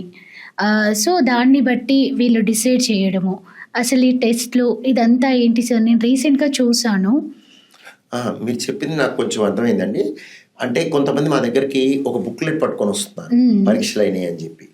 అది చాలా మంచి థిక్ పేపర్ ఉండి మంచి మ్యాగజైన్ లాగా ఉంటుంది. అంటే మీ క్రియాటినిన్ ఒక పేజ్ తీసుకున్నట్టయితే క్రియాటినిన్ 0.6 అని ఉండి దాని మీద ఒక ఎస్సే రైటింగ్ కాంపిటీషన్ ఉన్నట్టు ఒక పెద్ద రైటింగ్ ఉంటుంది, దాని గురించి రాసి లాస్ట్లో గ్రేడ్ ఏ గ్రేడ్ బి అని ఉంటుంది. సో ఇవి పట్టుకొని వచ్చి మమ్మల్ని అడుగుతున్నారు, మేము పరీక్షలు చేసుకొచ్చామని. దాంట్లో గుండెది కూడా ఉంది అంటున్నారు. అంటే అది ఇట్లనే సిటీ కాల్షియం స్కోర్ లాగా ఒక పరీక్ష ఉంటుంది. సో దీంట్లో బ్లాక్స్ తెలిసిపోతాయి అనుకుంటున్నారు. సో ఇవి యాక్చువల్గా నథింగ్. మామూలుగా మనం టెస్ట్లో హెల్త్ చెకప్లో అని చేస్తున్నారు. ఇందాక చెప్పినట్టుగా హెల్త్ చెకప్ అంటే మీకు అది మిస్నోమర్, మీరు అది గుర్తుపెట్టుకోవాలి. సో క్రియాటినిన్, కిడ్నీ ఫంక్షను, ఇవే వాటిని గ్రేడింగ్ లాగా ఒక డిఫరెంట్ గ్రేడ్ లాగా ఇస్తున్నారు. సో అంతేగాని దానికి ప్రత్యేకమైన అడ్వాంటేజ్ లేదు. అలా అని చెప్పి డిసడ్వాంటేజ్ అంటే మీరు అపోహలో ఉంటున్నారు, అది డిసడ్వాంటేజ్. అంటే ఏదో మ్యాగజైన్ బుక్ ఇచ్చారంటే అది పెద్ద పరీక్షలు అయిపోయినాయి అనుకుంటున్నారు. అందులో ఏది ఒరగదు. మీరు మామూలు పరీక్షలే అవే మీకు మ్యాగజైన్ లాగా రిలీజ్ చేసి ఇస్తున్నారు. అంతే తప్పించి మనీ వేస్ట్ అంటే వేస్ట్ చేసుకుంటే ఇప్పుడు అన్ని చాలా వేస్టే ఉంటాయి. ఇదే కాదు, చాలా చోట్ల మనీ వేస్ట్ చేస్తారు. అది రైటే, వాళ్ళ ఇష్టం కరెక్టేనండి. కానీ వాళ్ళ ఇష్టం. అంటే if they like to be having an ambience, they want to SIT in ambient place, that is their choice. But సమస్య ఏంటి అంటే ఆ బుక్లెట్తో వచ్చి అన్నీ అయిపోయినాయి అనుకుంటున్నారు. అక్కడ ఏవి కాలేదు, ఇక్కడలాగే అవుతాయి, పెద్ద డిఫరెన్స్ ఏమీ లేదు. ఏబిసిడీలు ఇచ్చినప్పుడు నువ్వు ఏదో ఫెయిల్ అయ్యావు పాస్ అయ్యావు అనుకోకండి. అంటే హెల్త్లో పాస్ అయిపోయావు, హెల్త్లో ఫెయిల్ అయ్యావు కాదు. డి వచ్చినట్టు ఫెయిల్ అయినట్టు కాదు, ఏ వచ్చినట్టు పాస్ అయినట్టు కాదు. అంటే నీకు అవన్నీ నార్మల్ ఉండి కూడా నీకు గుండె జబ్బు ఉండొచ్చు, అవన్నీ అబ్నార్మల్ ఉండి కూడా గుండె జబ్బు ఉండకపోవచ్చు. So it has no meaning actually. So ఆ పరీక్షలు చేసుకున్నారు, దాని నుంచి ఇంటర్ప్రిటేషన్ మాత్రం చేయకుండా ఉండటం మంచిది. ఎవరికి కూడా ఇక్కడ ఫ్రీడమ్ ఉంది, ఇండియాలో freedom is there, freedom for everything, freedom for everything ఉంది. ఫ్రీడమ్ ఇన్ ట్రాఫిక్ ఉంది, ఫ్రీడమ్ ఇన్ టాకింగ్ ఉంది, ఫ్రీడమ్ ఇన్ వాకింగ్ ఉంది, ఫ్రీడమ్ ఇన్ బిహేవియర్ ఉంది, everything. So you have freedom in health also. So it's good, but then use it properly. తెలివితో ఉత్తమంగా దాన్ని వాడుకోండి. Okay. ఇంకొకటి సార్, నేను రీసెంట్గా ఒక జిమ్ చూసాను, కార్డియో జిమ్ అని పెట్టారు. అదేంటి సార్ కార్డియో జిమ్ అంటే? స్పెషల్గా ఏం లేదమ్మా, జిమ్ అనేది ఎవరైనా చేయొచ్చు. కార్డియో అనే జిమ్ అంటే ప్రత్యేకంగా, అంటే చాలామందికి ఏంటంటే కార్డియో చేస్తారు అంటారు. కార్డియో చేయటం అంటే అథ్లెటిక్స్, అంటే ఏరోబిక్ యాక్టివిటీ. జిమ్లో మీరు తీసుకున్నట్టయితే 2 ట్రైనింగ్స్ ఉంటాయి, resistance training and strength training అంటాం. ఇంకోటి ఏరోబిక్ ట్రైనింగ్. ఏరోబిక్ ట్రైనింగ్ అంటే something like jumping jacks, jogging, cycling, running, burpees, ఇవన్నీ నీకు ఫిజికల్ యాక్టివిటీ, ట్రెడ్మిల్, ఇవన్నీ కూడా ఏరోబిక్స్. ఇవన్నీ కార్డియో. అంటే హార్ట్ స్పీడ్ అవుతుంది, అడాప్ట్ అవుతుంది, నీకు అలవాటు చేస్తుంది. అంటే నీకు అది ఆ స్పీడ్కి అలవాటై నీ కెపాసిటీ హార్ట్కి కెపాసిటీ, అంటే మెల్లగా మీ కెపాసిటీ ఇంప్రూవ్ అవుతుంది. అంటే ఇప్పుడు ఒక మ్యారథాన్ రన్నర్ ఉన్నాడు, మనం ఫస్ట్ డేనే 47 కిలోమీటర్స్ పరిగెత్తమంటే పరిగెత్తలేము. స్లోగా ఇంక్రీజ్ చేసుకుంటూ వెళ్తే ఎవరైనా 47 కిలోమీటర్స్ ఈజీగా పరిగెత్తగలరు, ఎవరైనా కూడా. అంటే అది 10 ఏళ్ళు, ఒకరికి 5 ఏళ్ళు పట్టుద్ది, ఒకరికి సంవత్సరం పట్టుద్ది, ఒకరికి 6 నెలలు పట్టుద్ది, ఒకరికి 3 నెలలు. నువ్వు చేసే ట్రైనింగ్ సివియారిటీని బట్టి, నీకు ఉన్న బర్త్ని బట్టి. సో ఫైనల్గా అది దట్ ఈస్ కార్డియో ట్రైనింగ్. అంటే నీ హార్ట్ ఆ సిస్టమ్ని అడాప్ట్ అవుతుంది and it is healthy for you. So ఇంకోటి స్ట్రెంత్ ట్రైనింగ్, రెసిస్టెన్స్ ట్రైనింగ్ అంటే వెయిట్ లిఫ్టింగ్, కండలు పెంచేదానికి, అండ్ స్ట్రెంత్ ట్రైనింగ్ కూడా, అంటే మజిల్స్ బిల్డ్ అవుతాయి. ఇవి కూడా important. So there should be balance between these 2. ఎప్పుడు కూడా ఈ 2 ఉండాలి. 2 ఉంటే మీకు లాంగ్ టర్మ్గా when you are 80 year old also you can play games, you can walk, you can run, you can do, because మీ బోన్స్ బ్రిటిల్ అయినా కూడా మీ మజిల్ స్ట్రెంత్ ఉంటాయి, యాజ్ వెల్ యాజ్ మీ హార్ట్ ఏమో కెపాసిటీతో ఉంటుంది. సో కార్డియో జిమ్ అనేది ప్రత్యేకమైన జిమ్ ఏం లేదు. నా ఉద్దేశం జిమ్మే ఈ కార్డియో పరంగా చేయొచ్చు. కాకపోతే అంటే కార్డియాలజిస్ట్ ఉంటారా సార్ అందులో? అయ్యయ్యో తప్పు, నా ఉద్దేశంలో కార్డియాలజిస్ట్ ఎక్కడ ఉండడు మరి. అంటే నేను నేమ్ ఇప్పుడు అలా ఉంటే ఎస్పెషల్లీ కార్డియాలజిస్ట్ ఏమి ఉండడు నాకు తెలిసి. కార్డియాలజిస్ట్ ఎఫర్ట్ చేయలేరు, జిమ్ మూసుకుపోద్ది. ఎందుకంటే కార్డియాలజిస్ట్ శాలరీకి ఆ జిమ్ వాడు ఎత్తేసుకోవాల్సి వస్తుంది. ఉంటే మంచిది, బట్ అట్లా కార్డియాలజిస్ట్ అలాంటి ప్లేస్కి ఎలా కుదురుద్ది? అప్పుడు ఎట్లుండాలంటే ఒక 1000 జిమ్లకు ఒక కార్డియాలజిస్ట్ ఎఫర్ట్ చేయగలుగుతారు. ఎక్కడ కుదురుతుంది ఆయన పని? అక్కడ అంటే ఏముంటుంది? నేను కార్డియో జిమ్ అని అంటే మేబీ లేదు, లేదు. కార్డియాలజిస్ట్ లేదు, ఉంటారేమో, లేదు. స్పెషల్ గా స్ట్రెంథనింగ్స్ అలాంటి ఏమన్నా జరుగుతాయేమో. అబ్సల్యూట్లీ లేదు. Okay okay sir. So gym గురించి అన్నారు కాబట్టి ఇప్పుడు ఎప్పుడు యాంకర్ ప్రశ్న వేస్తారు కార్డియాలజిస్ట్కి. ఇప్పుడు కార్డియాలజిస్ట్ యాంకర్కి ప్రశ్న ఇస్తారు. సో ఓ ప్రశ్న నాకు ఓకే అంటే ప్రశ్న కంటే ఎక్కువ దీనికి నా ఉద్దేశంలో నా friend one of the colleagues ఉన్నారు, ఆర్థోపెడిషను, చాలా జోవియల్గా ఉంటాడు. అందరం కలిసినప్పుడు ఒక పార్టీలో ఒక క్వశ్చన్ వేసాడు. అంటే మీ దగ్గర నుంచి ఆ క్వశ్చన్ ఎక్స్పెక్ట్ చేశాను, కానీ వాడి నుంచి వచ్చింది. సో ఏంటి అంటే వాడు ఆర్థోపెడిషన్ కదా. సో ఈ ఆస్ట్ మీ, ఎందుకంటే దిర్ was a party, so it's like A alcohol కూడా ఉంటుంది, న్యాచురల్లీ కాక్టైల్. ఎవరో డిస్కషన్లో అడిగారు, నేను కార్డియాలజిస్ట్ కాబట్టి, అరే అసలు ఇది ఆల్కహాల్ అనేది గుండెకి ఓకేనారా అని. తర్వాత ఇంకోటి అడిగాడు, ఎంత తాగితే అన్నాడు. సరే దట్స్ గుడ్. అంటే ఇప్పుడు చాలామంది కొత్త క్వశ్చన్ ఏంటంటే ఆల్కహాల్ తాగచ్చా అడగటం మానేసి ఎంత తాగాలని అడగటం ప్రారంభించారు. అప్డేట్ అయ్యారు సార్. సో అయితే నేను ఒకటి చెప్పగలను, ఆల్కహాల్ హార్ట్కి ప్రొటెక్ట్ చేస్తుందా అనే క్వశ్చన్ వస్తే రీసెర్చ్లో ఒక స్టడీ ఉంది, ఫ్రెంచ్ స్టడీ ఉంది అది. ఎందుకంటే ఫ్రెంచ్ పీపుల్ వైన్ తాగుతారు, రెడ్ వైన్. సో వాళ్ళు సిగరెట్ తాగుతూ రెడ్ వైన్ తాగుతూ డిన్నర్స్ సాటర్డేస్ కానీ ఆల్మోస్ట్ ఎవ్రీడే చేస్తూ ఉంటే కంపేర్ టు వెస్టర్న్ వరల్డ్లో compare to US at side తీసుకొని, లేకపోతే ఈస్టర్న్ సైడ్ జపాన్ ఎటువైపైనా తీసుకొని ఫ్రెంచ్ వాళ్ళతో కంపేర్ చేస్తే అనుకున్నంత, వీళ్ళలో కూడా గుడిపోట్లు ఎక్కువ ఉన్నాయి కానీ వాళ్ళకన్నంత రావట్లేదు, తక్కువగా కంపారిటివ్గా తక్కువగా ఉన్నాయి రిలేటివ్గా. ఏంటి అని చూస్తే protection was from wine. Okay. So wine ఎంత మోతాదు అని అప్పుడు అన్నీ చూస్తే అప్పుడు అన్నారు వైన్ ఇంత మోతాదు, లేకపోతే ఆల్కహాల్ ఇంత మోతాదు. అదేంటి అంటే alcohol 200 ml of alcohol a week, వారానికి 200 ml వరకు తాగితే అది హార్ట్కి ప్రొటెక్షన్. ఇది పెట్టుకొని అందరు నేను తాగుతానంతు, తాగని వాళ్ళు మొదలు పెట్టకూడదు, తాగే వాళ్ళు తగ్గించి లిమిట్ చేయాలి దీనికి. సో ఇది వైన్ ఒక 500 ml వైన్ ఏ డే, బీర్ అయితే ఒక 300 ml, అది కూడా 500 ml ఏ డే. అట్లా ఇఫ్ స్కాచ్ అయితే 30 ml ఏ డే, అట్లా ఉన్నాయి. వీక్ పెట్టండి సార్. కానీ ప్రాబ్లం ఏంటంటే ఇవన్నీ చెప్పామంటే ఫస్ట్ థింగ్ వాళ్ళు దానికి మొదలుపెట్టి మా పేర్లు చెప్తారు, డాక్టరే చెప్పాడు తాగమని. 1, 2 ఇంట్లో గొడవ చేస్తారు, డాక్టర్ చెప్పాడు నువ్వు తాగనీయట్లేదని. 3 నా పేరు చెప్పి ఈ 30 ml దగ్గర ఆగరు, వాళ్ళు 180 mlకి వెళ్ళిపోతారు. ఇది ఒక సమస్య. కాబట్టి ఎవరికి ఆల్కహాల్ రికమెండ్ చేయొద్దండి దయచేసి. 1, 2 ఇంకొకటి, మా ఫ్రెండ్ అదే రోజు ఒక ఫ్రెండ్ మంచిగా అలా తాగుతూ ఒక క్వశ్చన్ వేసాడు. అంటే అతనే లేదు, సారీ, ఆ పక్కన అడిగాడు ఇంకోటి, అరే జిమ్లో ఈ మధ్య బాగా చనిపోతున్నారు. ఒక టైంలో మనకు ఆర్టికల్స్ బాగా వచ్చాయి, జిమ్లో చనిపోతున్నారా ఎక్సర్సైజ్ చేసుకుంటూ. ఏంద్రా ఇది, ఎట్లా మొన్న పునీత్ చనిపోయాడు, దాని ముందు సిద్ధార్థ్ అని ఒకటి చనిపోయాడు, TV actor, and Gautham Reddy అని చనిపోయాడు, ఇట్లా పేర్లు చెప్పారు. ఇట్లా చాలా పెద్ద పెద్ద పేర్లు వచ్చినాయి. సెలబ్రిటీసు జిమ్లో చనిపోతున్నారు, వీడియోల్లో కొంతమంది కమ్యూనిటీలో చనిపోయారు అని ఇట్లా. అంటే ఒక అతను మెల్లగా సైలెంట్గా ఉండి, అరే ఎవడు చేయమన్నాడు రా జిమ్ మిమ్మల్ని, బార్లో ఎవడైనా చనిపోయినట్టు విన్నావా అన్నాడు.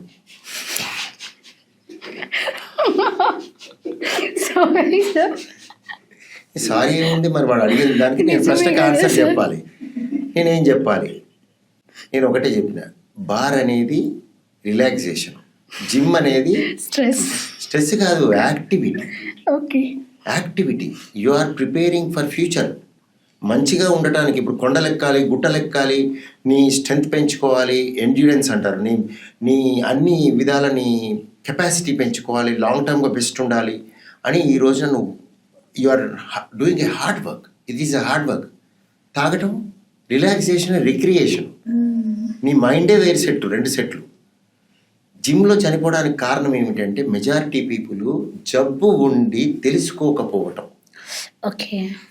జబ్బు ఉండి తెలుసుకోకపోవటం. 2, జబ్బు ఉంది అని తెలిసి కేర్లెస్నెస్, ఇగ్నరెన్స్ అబౌట్ అదేం పెద్ద చేయదేమి అని. కొంతమంది వీళ్ళల్లో మీరు మన లిస్ట్ గురించి మాట్లాడుకుంటే కొంతమందికి ఆల్రెడీ స్టెంట్లు అయిన వాళ్ళు ఉన్నారు. వాళ్ళు డాక్టర్లు సంప్రదించడం కూడా మానేశారు. అలా కూడా ఉన్నాయి. డాక్టర్ల దగ్గరికి వెళ్ళకుండా మందులు వాడకుండా ఉండి ఈ జిమ్ముల్లో చనిపోయిన వాళ్ళు ఉన్నారు. కాబట్టి చాలామందికి జబ్బు ఉండి జబ్బుని మిస్ అయిపోయి చనిపోయిన వాళ్ళ సంఖ్య ఎక్కువ. ఇక నెక్స్ట్ ఆల్కహాల్కి వస్తే చనిపోరా అంటే చనిపోతారు. తాగి చనిపోయినా కూడా తెలియదు. రీసెంట్గా నేను చెప్పకూడదు కానీ వన్ ఆఫ్ ది క్లబ్స్, నాకు తెలిసిన క్లబ్స్లో పేకాట ఆడుతూ తాగుతూ ఒకళ్ళు పడిపోయి వీళ్ళందరూ పేకాట ఆడుకుంటూ కంప్లీట్ చేశాక ఆ పడిపోయిన వాడిని చూస్తే చనిపోయి ఉన్నాడు. ఆ న్యూస్ ఎక్కడికి పోదు, వాడిని ఇంటికి పంపిస్తారు అంతే. సో బార్లో చనిపోరని ఏం లేదు, చనిపోతే తెలియదు, ఎందుకంటే తాగి పడిపోయాడు అనుకుంటారు, చాలా లేట్గా తెలుస్తుంది. అది కూడా అర్థం చేసుకోవాలి. Sir, hidden science of heart diseases. Hidden science అంటే అఫ్ కోర్స్ ఈ సైన్స్ అంటే సైన్స్ SCINCE కాదు, అర్థమైంది, SIGN. సో సైన్స్ జనరల్గా హిడెన్ సైన్స్ అంటే డాక్టర్లు పికప్ చేస్తారు, ఇంట్లో వాళ్ళు పికప్ చేయడం కష్టము. బట్ జనరల్గా ఒక మనిషి పరిగెడుతూ కానీ నడుస్తూ కానీ ఒక బాధతో ఆగిపోయినప్పుడు పక్కన వాళ్ళు గమనించాలి, ఎందుకు ఆగిపోతున్నాము. ఫర్ ఎగ్జాంపుల్, మనం ఇద్దరం కలిసి నడుస్తున్నాం, గుడిలో ప్రదక్షిణాలు చేస్తున్నాం, లేకపోతే మెట్లు ఎక్కుతున్నాం, గుడి మెట్లు ఎక్కుతున్నాం, లేకపోతే ఎక్కడో ట్రెక్కింగ్ చేస్తున్నాం. ఎప్పుడు ఒక మనిషి నాతో పాటు మంచిగా నడుస్తున్నాడు, తొందరగా అయిపోయాడు, ఎందుకు తొందరగా అయిపోతున్నావురా అని అడిగినప్పుడు అది ఒక హిడెన్ సైన్. అంటే అదొక లక్షణం గుండెకి. అది గుండెది అవ్వచ్చు, వేరేది కూడా అవ్వచ్చు, కానీ గుండెది అయ్యే అవకాశం ఉంది. సో అదొకటి. ఇటువంటిది కాకుండా కొంతమందికి చూసి చెప్తాం మేము, అంటే గుండె ఉంటుందని కాదు, రూల్ కాదు, కానీ వాళ్ళలో కొలెస్ట్రాల్ ఎక్కువ ఉండి వాళ్ళ ఫ్యామిలీస్లో హార్ట్ డిసీజ్ రన్ అవుతాయి. కొంతమందికి కళ్ళ కింద ఐలిడ్స్ చుట్టూ కొలెస్ట్రాల్ ప్యాచెస్ ఉంటాయి. ఓకే. సో ఇటువంటివి కొన్ని పికప్ చేయొచ్చు. అయితే ఈ హిడెన్ సైన్స్ అనేవి పేషెంట్స్కి కష్టం. ఈ హిడెన్ సైన్స్ డాక్టర్లే పికప్ చేయగలరు. స్టెథోస్కోప్తో కానీ ఎగ్జామినేషన్ చేసినప్పుడు చేతులు, పల్స్, నాడి, కళ్ళు ఇవన్నీ చూసినప్పుడు, చెవుల దగ్గర హైపర్ట్రైకోసిస్ అంటాం, ఇలాంటి కొన్ని, తర్వాత ఇయర్లో క్రీజ్, పామార్ క్రీజ్ అని కొన్ని సైన్స్ ఉంటాయి. ఈ సైన్స్ కొంతమందిలో డాక్టర్స్ పికప్ చేసే అవకాశం ఉంటుంది. సో ఈ హిడెన్ సైన్స్ డాక్టర్ అన్హిడెన్ చేయొచ్చు. బట్ ఒక పేషెంట్ పక్కన ఉన్న అటెండెంట్గా ఇవి కొంచెం పట్టుకోవడం ఎంతైనా కష్టము. ఎప్పుడు కూడా చిన్న అనుమానం కలిగిన డాక్టర్ దగ్గరికి వెళ్ళటమే, అది ఏవైతే హిడెన్ ఉన్నాయో అన్హైడ్ అయిపోతాయి. So this is how I think we can help. Okay sir, last and final question sir. ఒక మంచి కార్డియాలజిస్ట్ అవ్వాలంటే ఏం చేయాలి? మంచి కార్డియాలజిస్ట్ అవ్వాలంటే first passion towards work, cardiology కావాలి. అంటే ఇది మా ఫీల్డ్కే కాదు, ఏ ఫీల్డ్కైనా ఇంపార్టెంట్. మంచి కార్డియాలజిస్ట్ అవ్వాలంటే ఫస్ట్ నువ్వు కార్డియాలజిస్ట్ కావాలనే ఒక కోరిక ఉండాలి. అంటే కార్డియాలజిస్ట్ అవ్వాలి, నేను సబ్జెక్ట్ మీదన్నా ప్యాషన్ ఉండాలి, లేదా ఆ ప్రాసెస్ మీదన్నా ప్యాషన్ ఉండాలి. So first passion. Next thing, where you got trained, under whom you got trained, under whom you got inspired. అంటే ఎవరిని చూసి నువ్వు ఇన్స్పైర్ అయ్యావు, ఎటువంటి ప్లేస్లో నువ్వు ట్రైన్ అవుతున్నావు. ట్రైన్ అయినప్పుడు కొన్నిసార్లు నీ ప్లేస్ బాగుండకపోవచ్చు, స్టిల్ ఒక మంచి పర్సన్ని తీసుకుంటే, ఇన్స్పైరింగ్ పర్సన్, ఆ ఇన్స్పైరింగ్ పర్సన్ ఎమ్మటి నువ్వు ఒక గైడ్గా తీసుకొని వాళ్ళ కింద ట్రైన్ అయ్యి, తర్వాత నీకు చాలామందికి ఒకటి తెలియదు, మెడిసిన్కి బైపీసీ అనుకుంటారు, అది పెద్ద కష్టం కాదు, ఎంపీసీ అయితే కష్టము, మ్యాథమెటిక్స్, ఫిజిక్స్, కెమిస్ట్రీ అట్లా అనుకుంటారు. వాస్తవానికి మెడిసినే చాలా ఇంపార్టెంట్, ఎందుకంటే ఇట్స్ ఏ ఆల్రౌండ్ పర్ఫార్మెన్స్. అంటే దీంట్లో సబ్జెక్ట్ ఒకటి ఉంటే సరిపోదు, మీకు సబ్జెక్ట్ వచ్చిందంటే సరిపోదు, సబ్జెక్ట్తో పాటు మీకు ప్రాక్టికల్ నాలెడ్జ్ ఉండాలి. మీరు అన్నట్టు ప్రాక్టికల్ నాలెడ్జ్తో పాటు సోషల్ స్కిల్స్ ఉండాలి. సోషల్ స్కిల్స్, మాట్లాడే తత్వం ఉండాలి. ఒక మనిషి నుంచి హిస్టరీ ఎక్స్ట్రాక్ట్ చేసుకునే పరిస్థితి ఉండాలి. అంటే నువ్వు మాట్లాడినప్పుడు కూడా చాలామంది చాలా చెప్తుంటారు, దాంట్లో ఎంత తీసుకోవాలి ఎంత తీసేయాలని కూడా నీకు తెలవాలి. మీకు చెత్త చెప్తూ ఉంటారు, చెత్త వస్తుంటుంది, ఆ చెత్తని కట్ చేయాలి, కావాల్సింది పికప్ చేయాలి. నువ్వు మధ్యలో వాళ్ళని కట్ చేయకూడదు కూడా, కొన్నిసార్లు కట్ చేస్తే మీ ఇన్ఫర్మేషన్ వెళ్ళిపోతుంది. సో ఇదంతా పక్కకు పెడితే, అంటే హిస్టరీ టేకింగ్ ఆర్ట్ అంటాం, ఆ ఆర్ట్ ఉండాలి. ఇవన్నీ పక్కకు పెడితే నీకు you should have empathy, sympathy, compassion, hospitality. So it's an all round performance. ఎందుకంటే ఒక మనిషి సఫరింగ్తో నీ దగ్గరకు వస్తాడు, ఆ సఫరింగ్ని నువ్వు తీసేయాలి. ఆ సఫరింగ్ని తీయాలంటే ఫస్ట్ ఆ పేషెంట్ కాన్ఫిడెన్స్ విన్ అవ్వాలి. నీకు ఉత్త నాలెడ్జ్ ఉంటే సరిపోదు. కొంతమంది చాలా ఇంటెలిజెంట్ నాలెడ్జ్ ఉంటుంది, కానీ వాళ్ళకి ప్రాక్టీస్ ఉండదు. ఎందుకు ఉండదంటే ప్రాక్టీస్ ఉండదు. ఎందుకంటే వాళ్ళు ఎక్కువగా మాట్లాడకపోవచ్చు.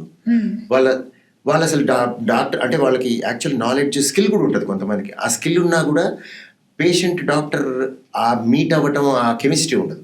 సో పేషెంటే నీ దగ్గర రాకపోతే నువ్వేం చేయగలవు? నీకు ఎంత స్కిల్ ఉన్నా, నీకు నాలెడ్జ్ ఉన్నా. కొంతమందికి స్కిల్ నాలెడ్జ్ పెద్దగా ఉండదు, మాటకారులు అయి ఉండొచ్చు. నీకు ప్రాక్టీస్ కూడా ఎక్కువ ఉంటుంది. ఎందుకంటే కొంతమందికి జబ్బు లేని వాళ్ళు ఉంటారు, నీకు జబ్బు లేని వాళ్ళే ఎక్కువ ఉంటారు. మా దగ్గరికి వచ్చే 100 మందిలో 30 నుంచి 40 మంది డాక్టర్లు అక్కర్లే. సో వాళ్ళు ఎక్కడికి పోయినా వాళ్ళకి తగ్గిపోతుంది. దేవుడి దగ్గర పోయి దండం పెట్టుకున్నా తగ్గిపోతుంది, హజ్కి వెళ్ళి ఒక రౌండ్ వేస్తే ముస్లిమ్స్కి తగ్గిపోతుంది, చర్చికి వెళ్ళి ప్రేయర్ చేస్తే తగ్గిపోతుంది, పక్కన వాళ్ళకి బాధ చెప్పుకుంటే తగ్గిపోతుంది, అలా నా దగ్గరకు వచ్చి బాధ చెప్పుకున్నా తగ్గిపోతుంది. సో అట్లా 100లో 30-40 మందికి డాక్టర్ అక్కర్లే. సో ఇలాంటి చోట్ల స్కిల్ అక్కర్లే. వాస్తవానికి నువ్వు చక్కగా నీకు మాట్లాడినా తగ్గిపోతుంది. నీ స్కిల్ ఇవన్నీ ఇక్కడ ఇంపార్టెంట్ అంటే రియల్ డిసీజ్ ఉండి రియల్ హెల్ప్ అవసరమైనప్పుడే. సో అలా అవసరమైన వాళ్ళు సంఖ్య కూడా మొత్తం ఉండదు. 100కి 100 మంది వచ్చేవాళ్ళు మా దగ్గర ఉండదు. సో నీకు నేను చెప్పినట్టు స్కిల్ ఉండాలి, నాలెడ్జ్ ఉండాలి, ప్రాక్టికల్ అప్రోచ్ ఉండాలి, హాస్పిటాలిటీ, ఎంపతి, సింపతి, నేను అన్నట్టు కంపాషనేట్, ఇది సోషల్ స్కిల్స్ అన్నీ ఉండాలి. So a good doctor will be an allrounder. He should be an all-rounder. Thank you, sir. Thank you so much for sharing your valuable information to us. Thanks a lot. Namaste. Namaste, sir.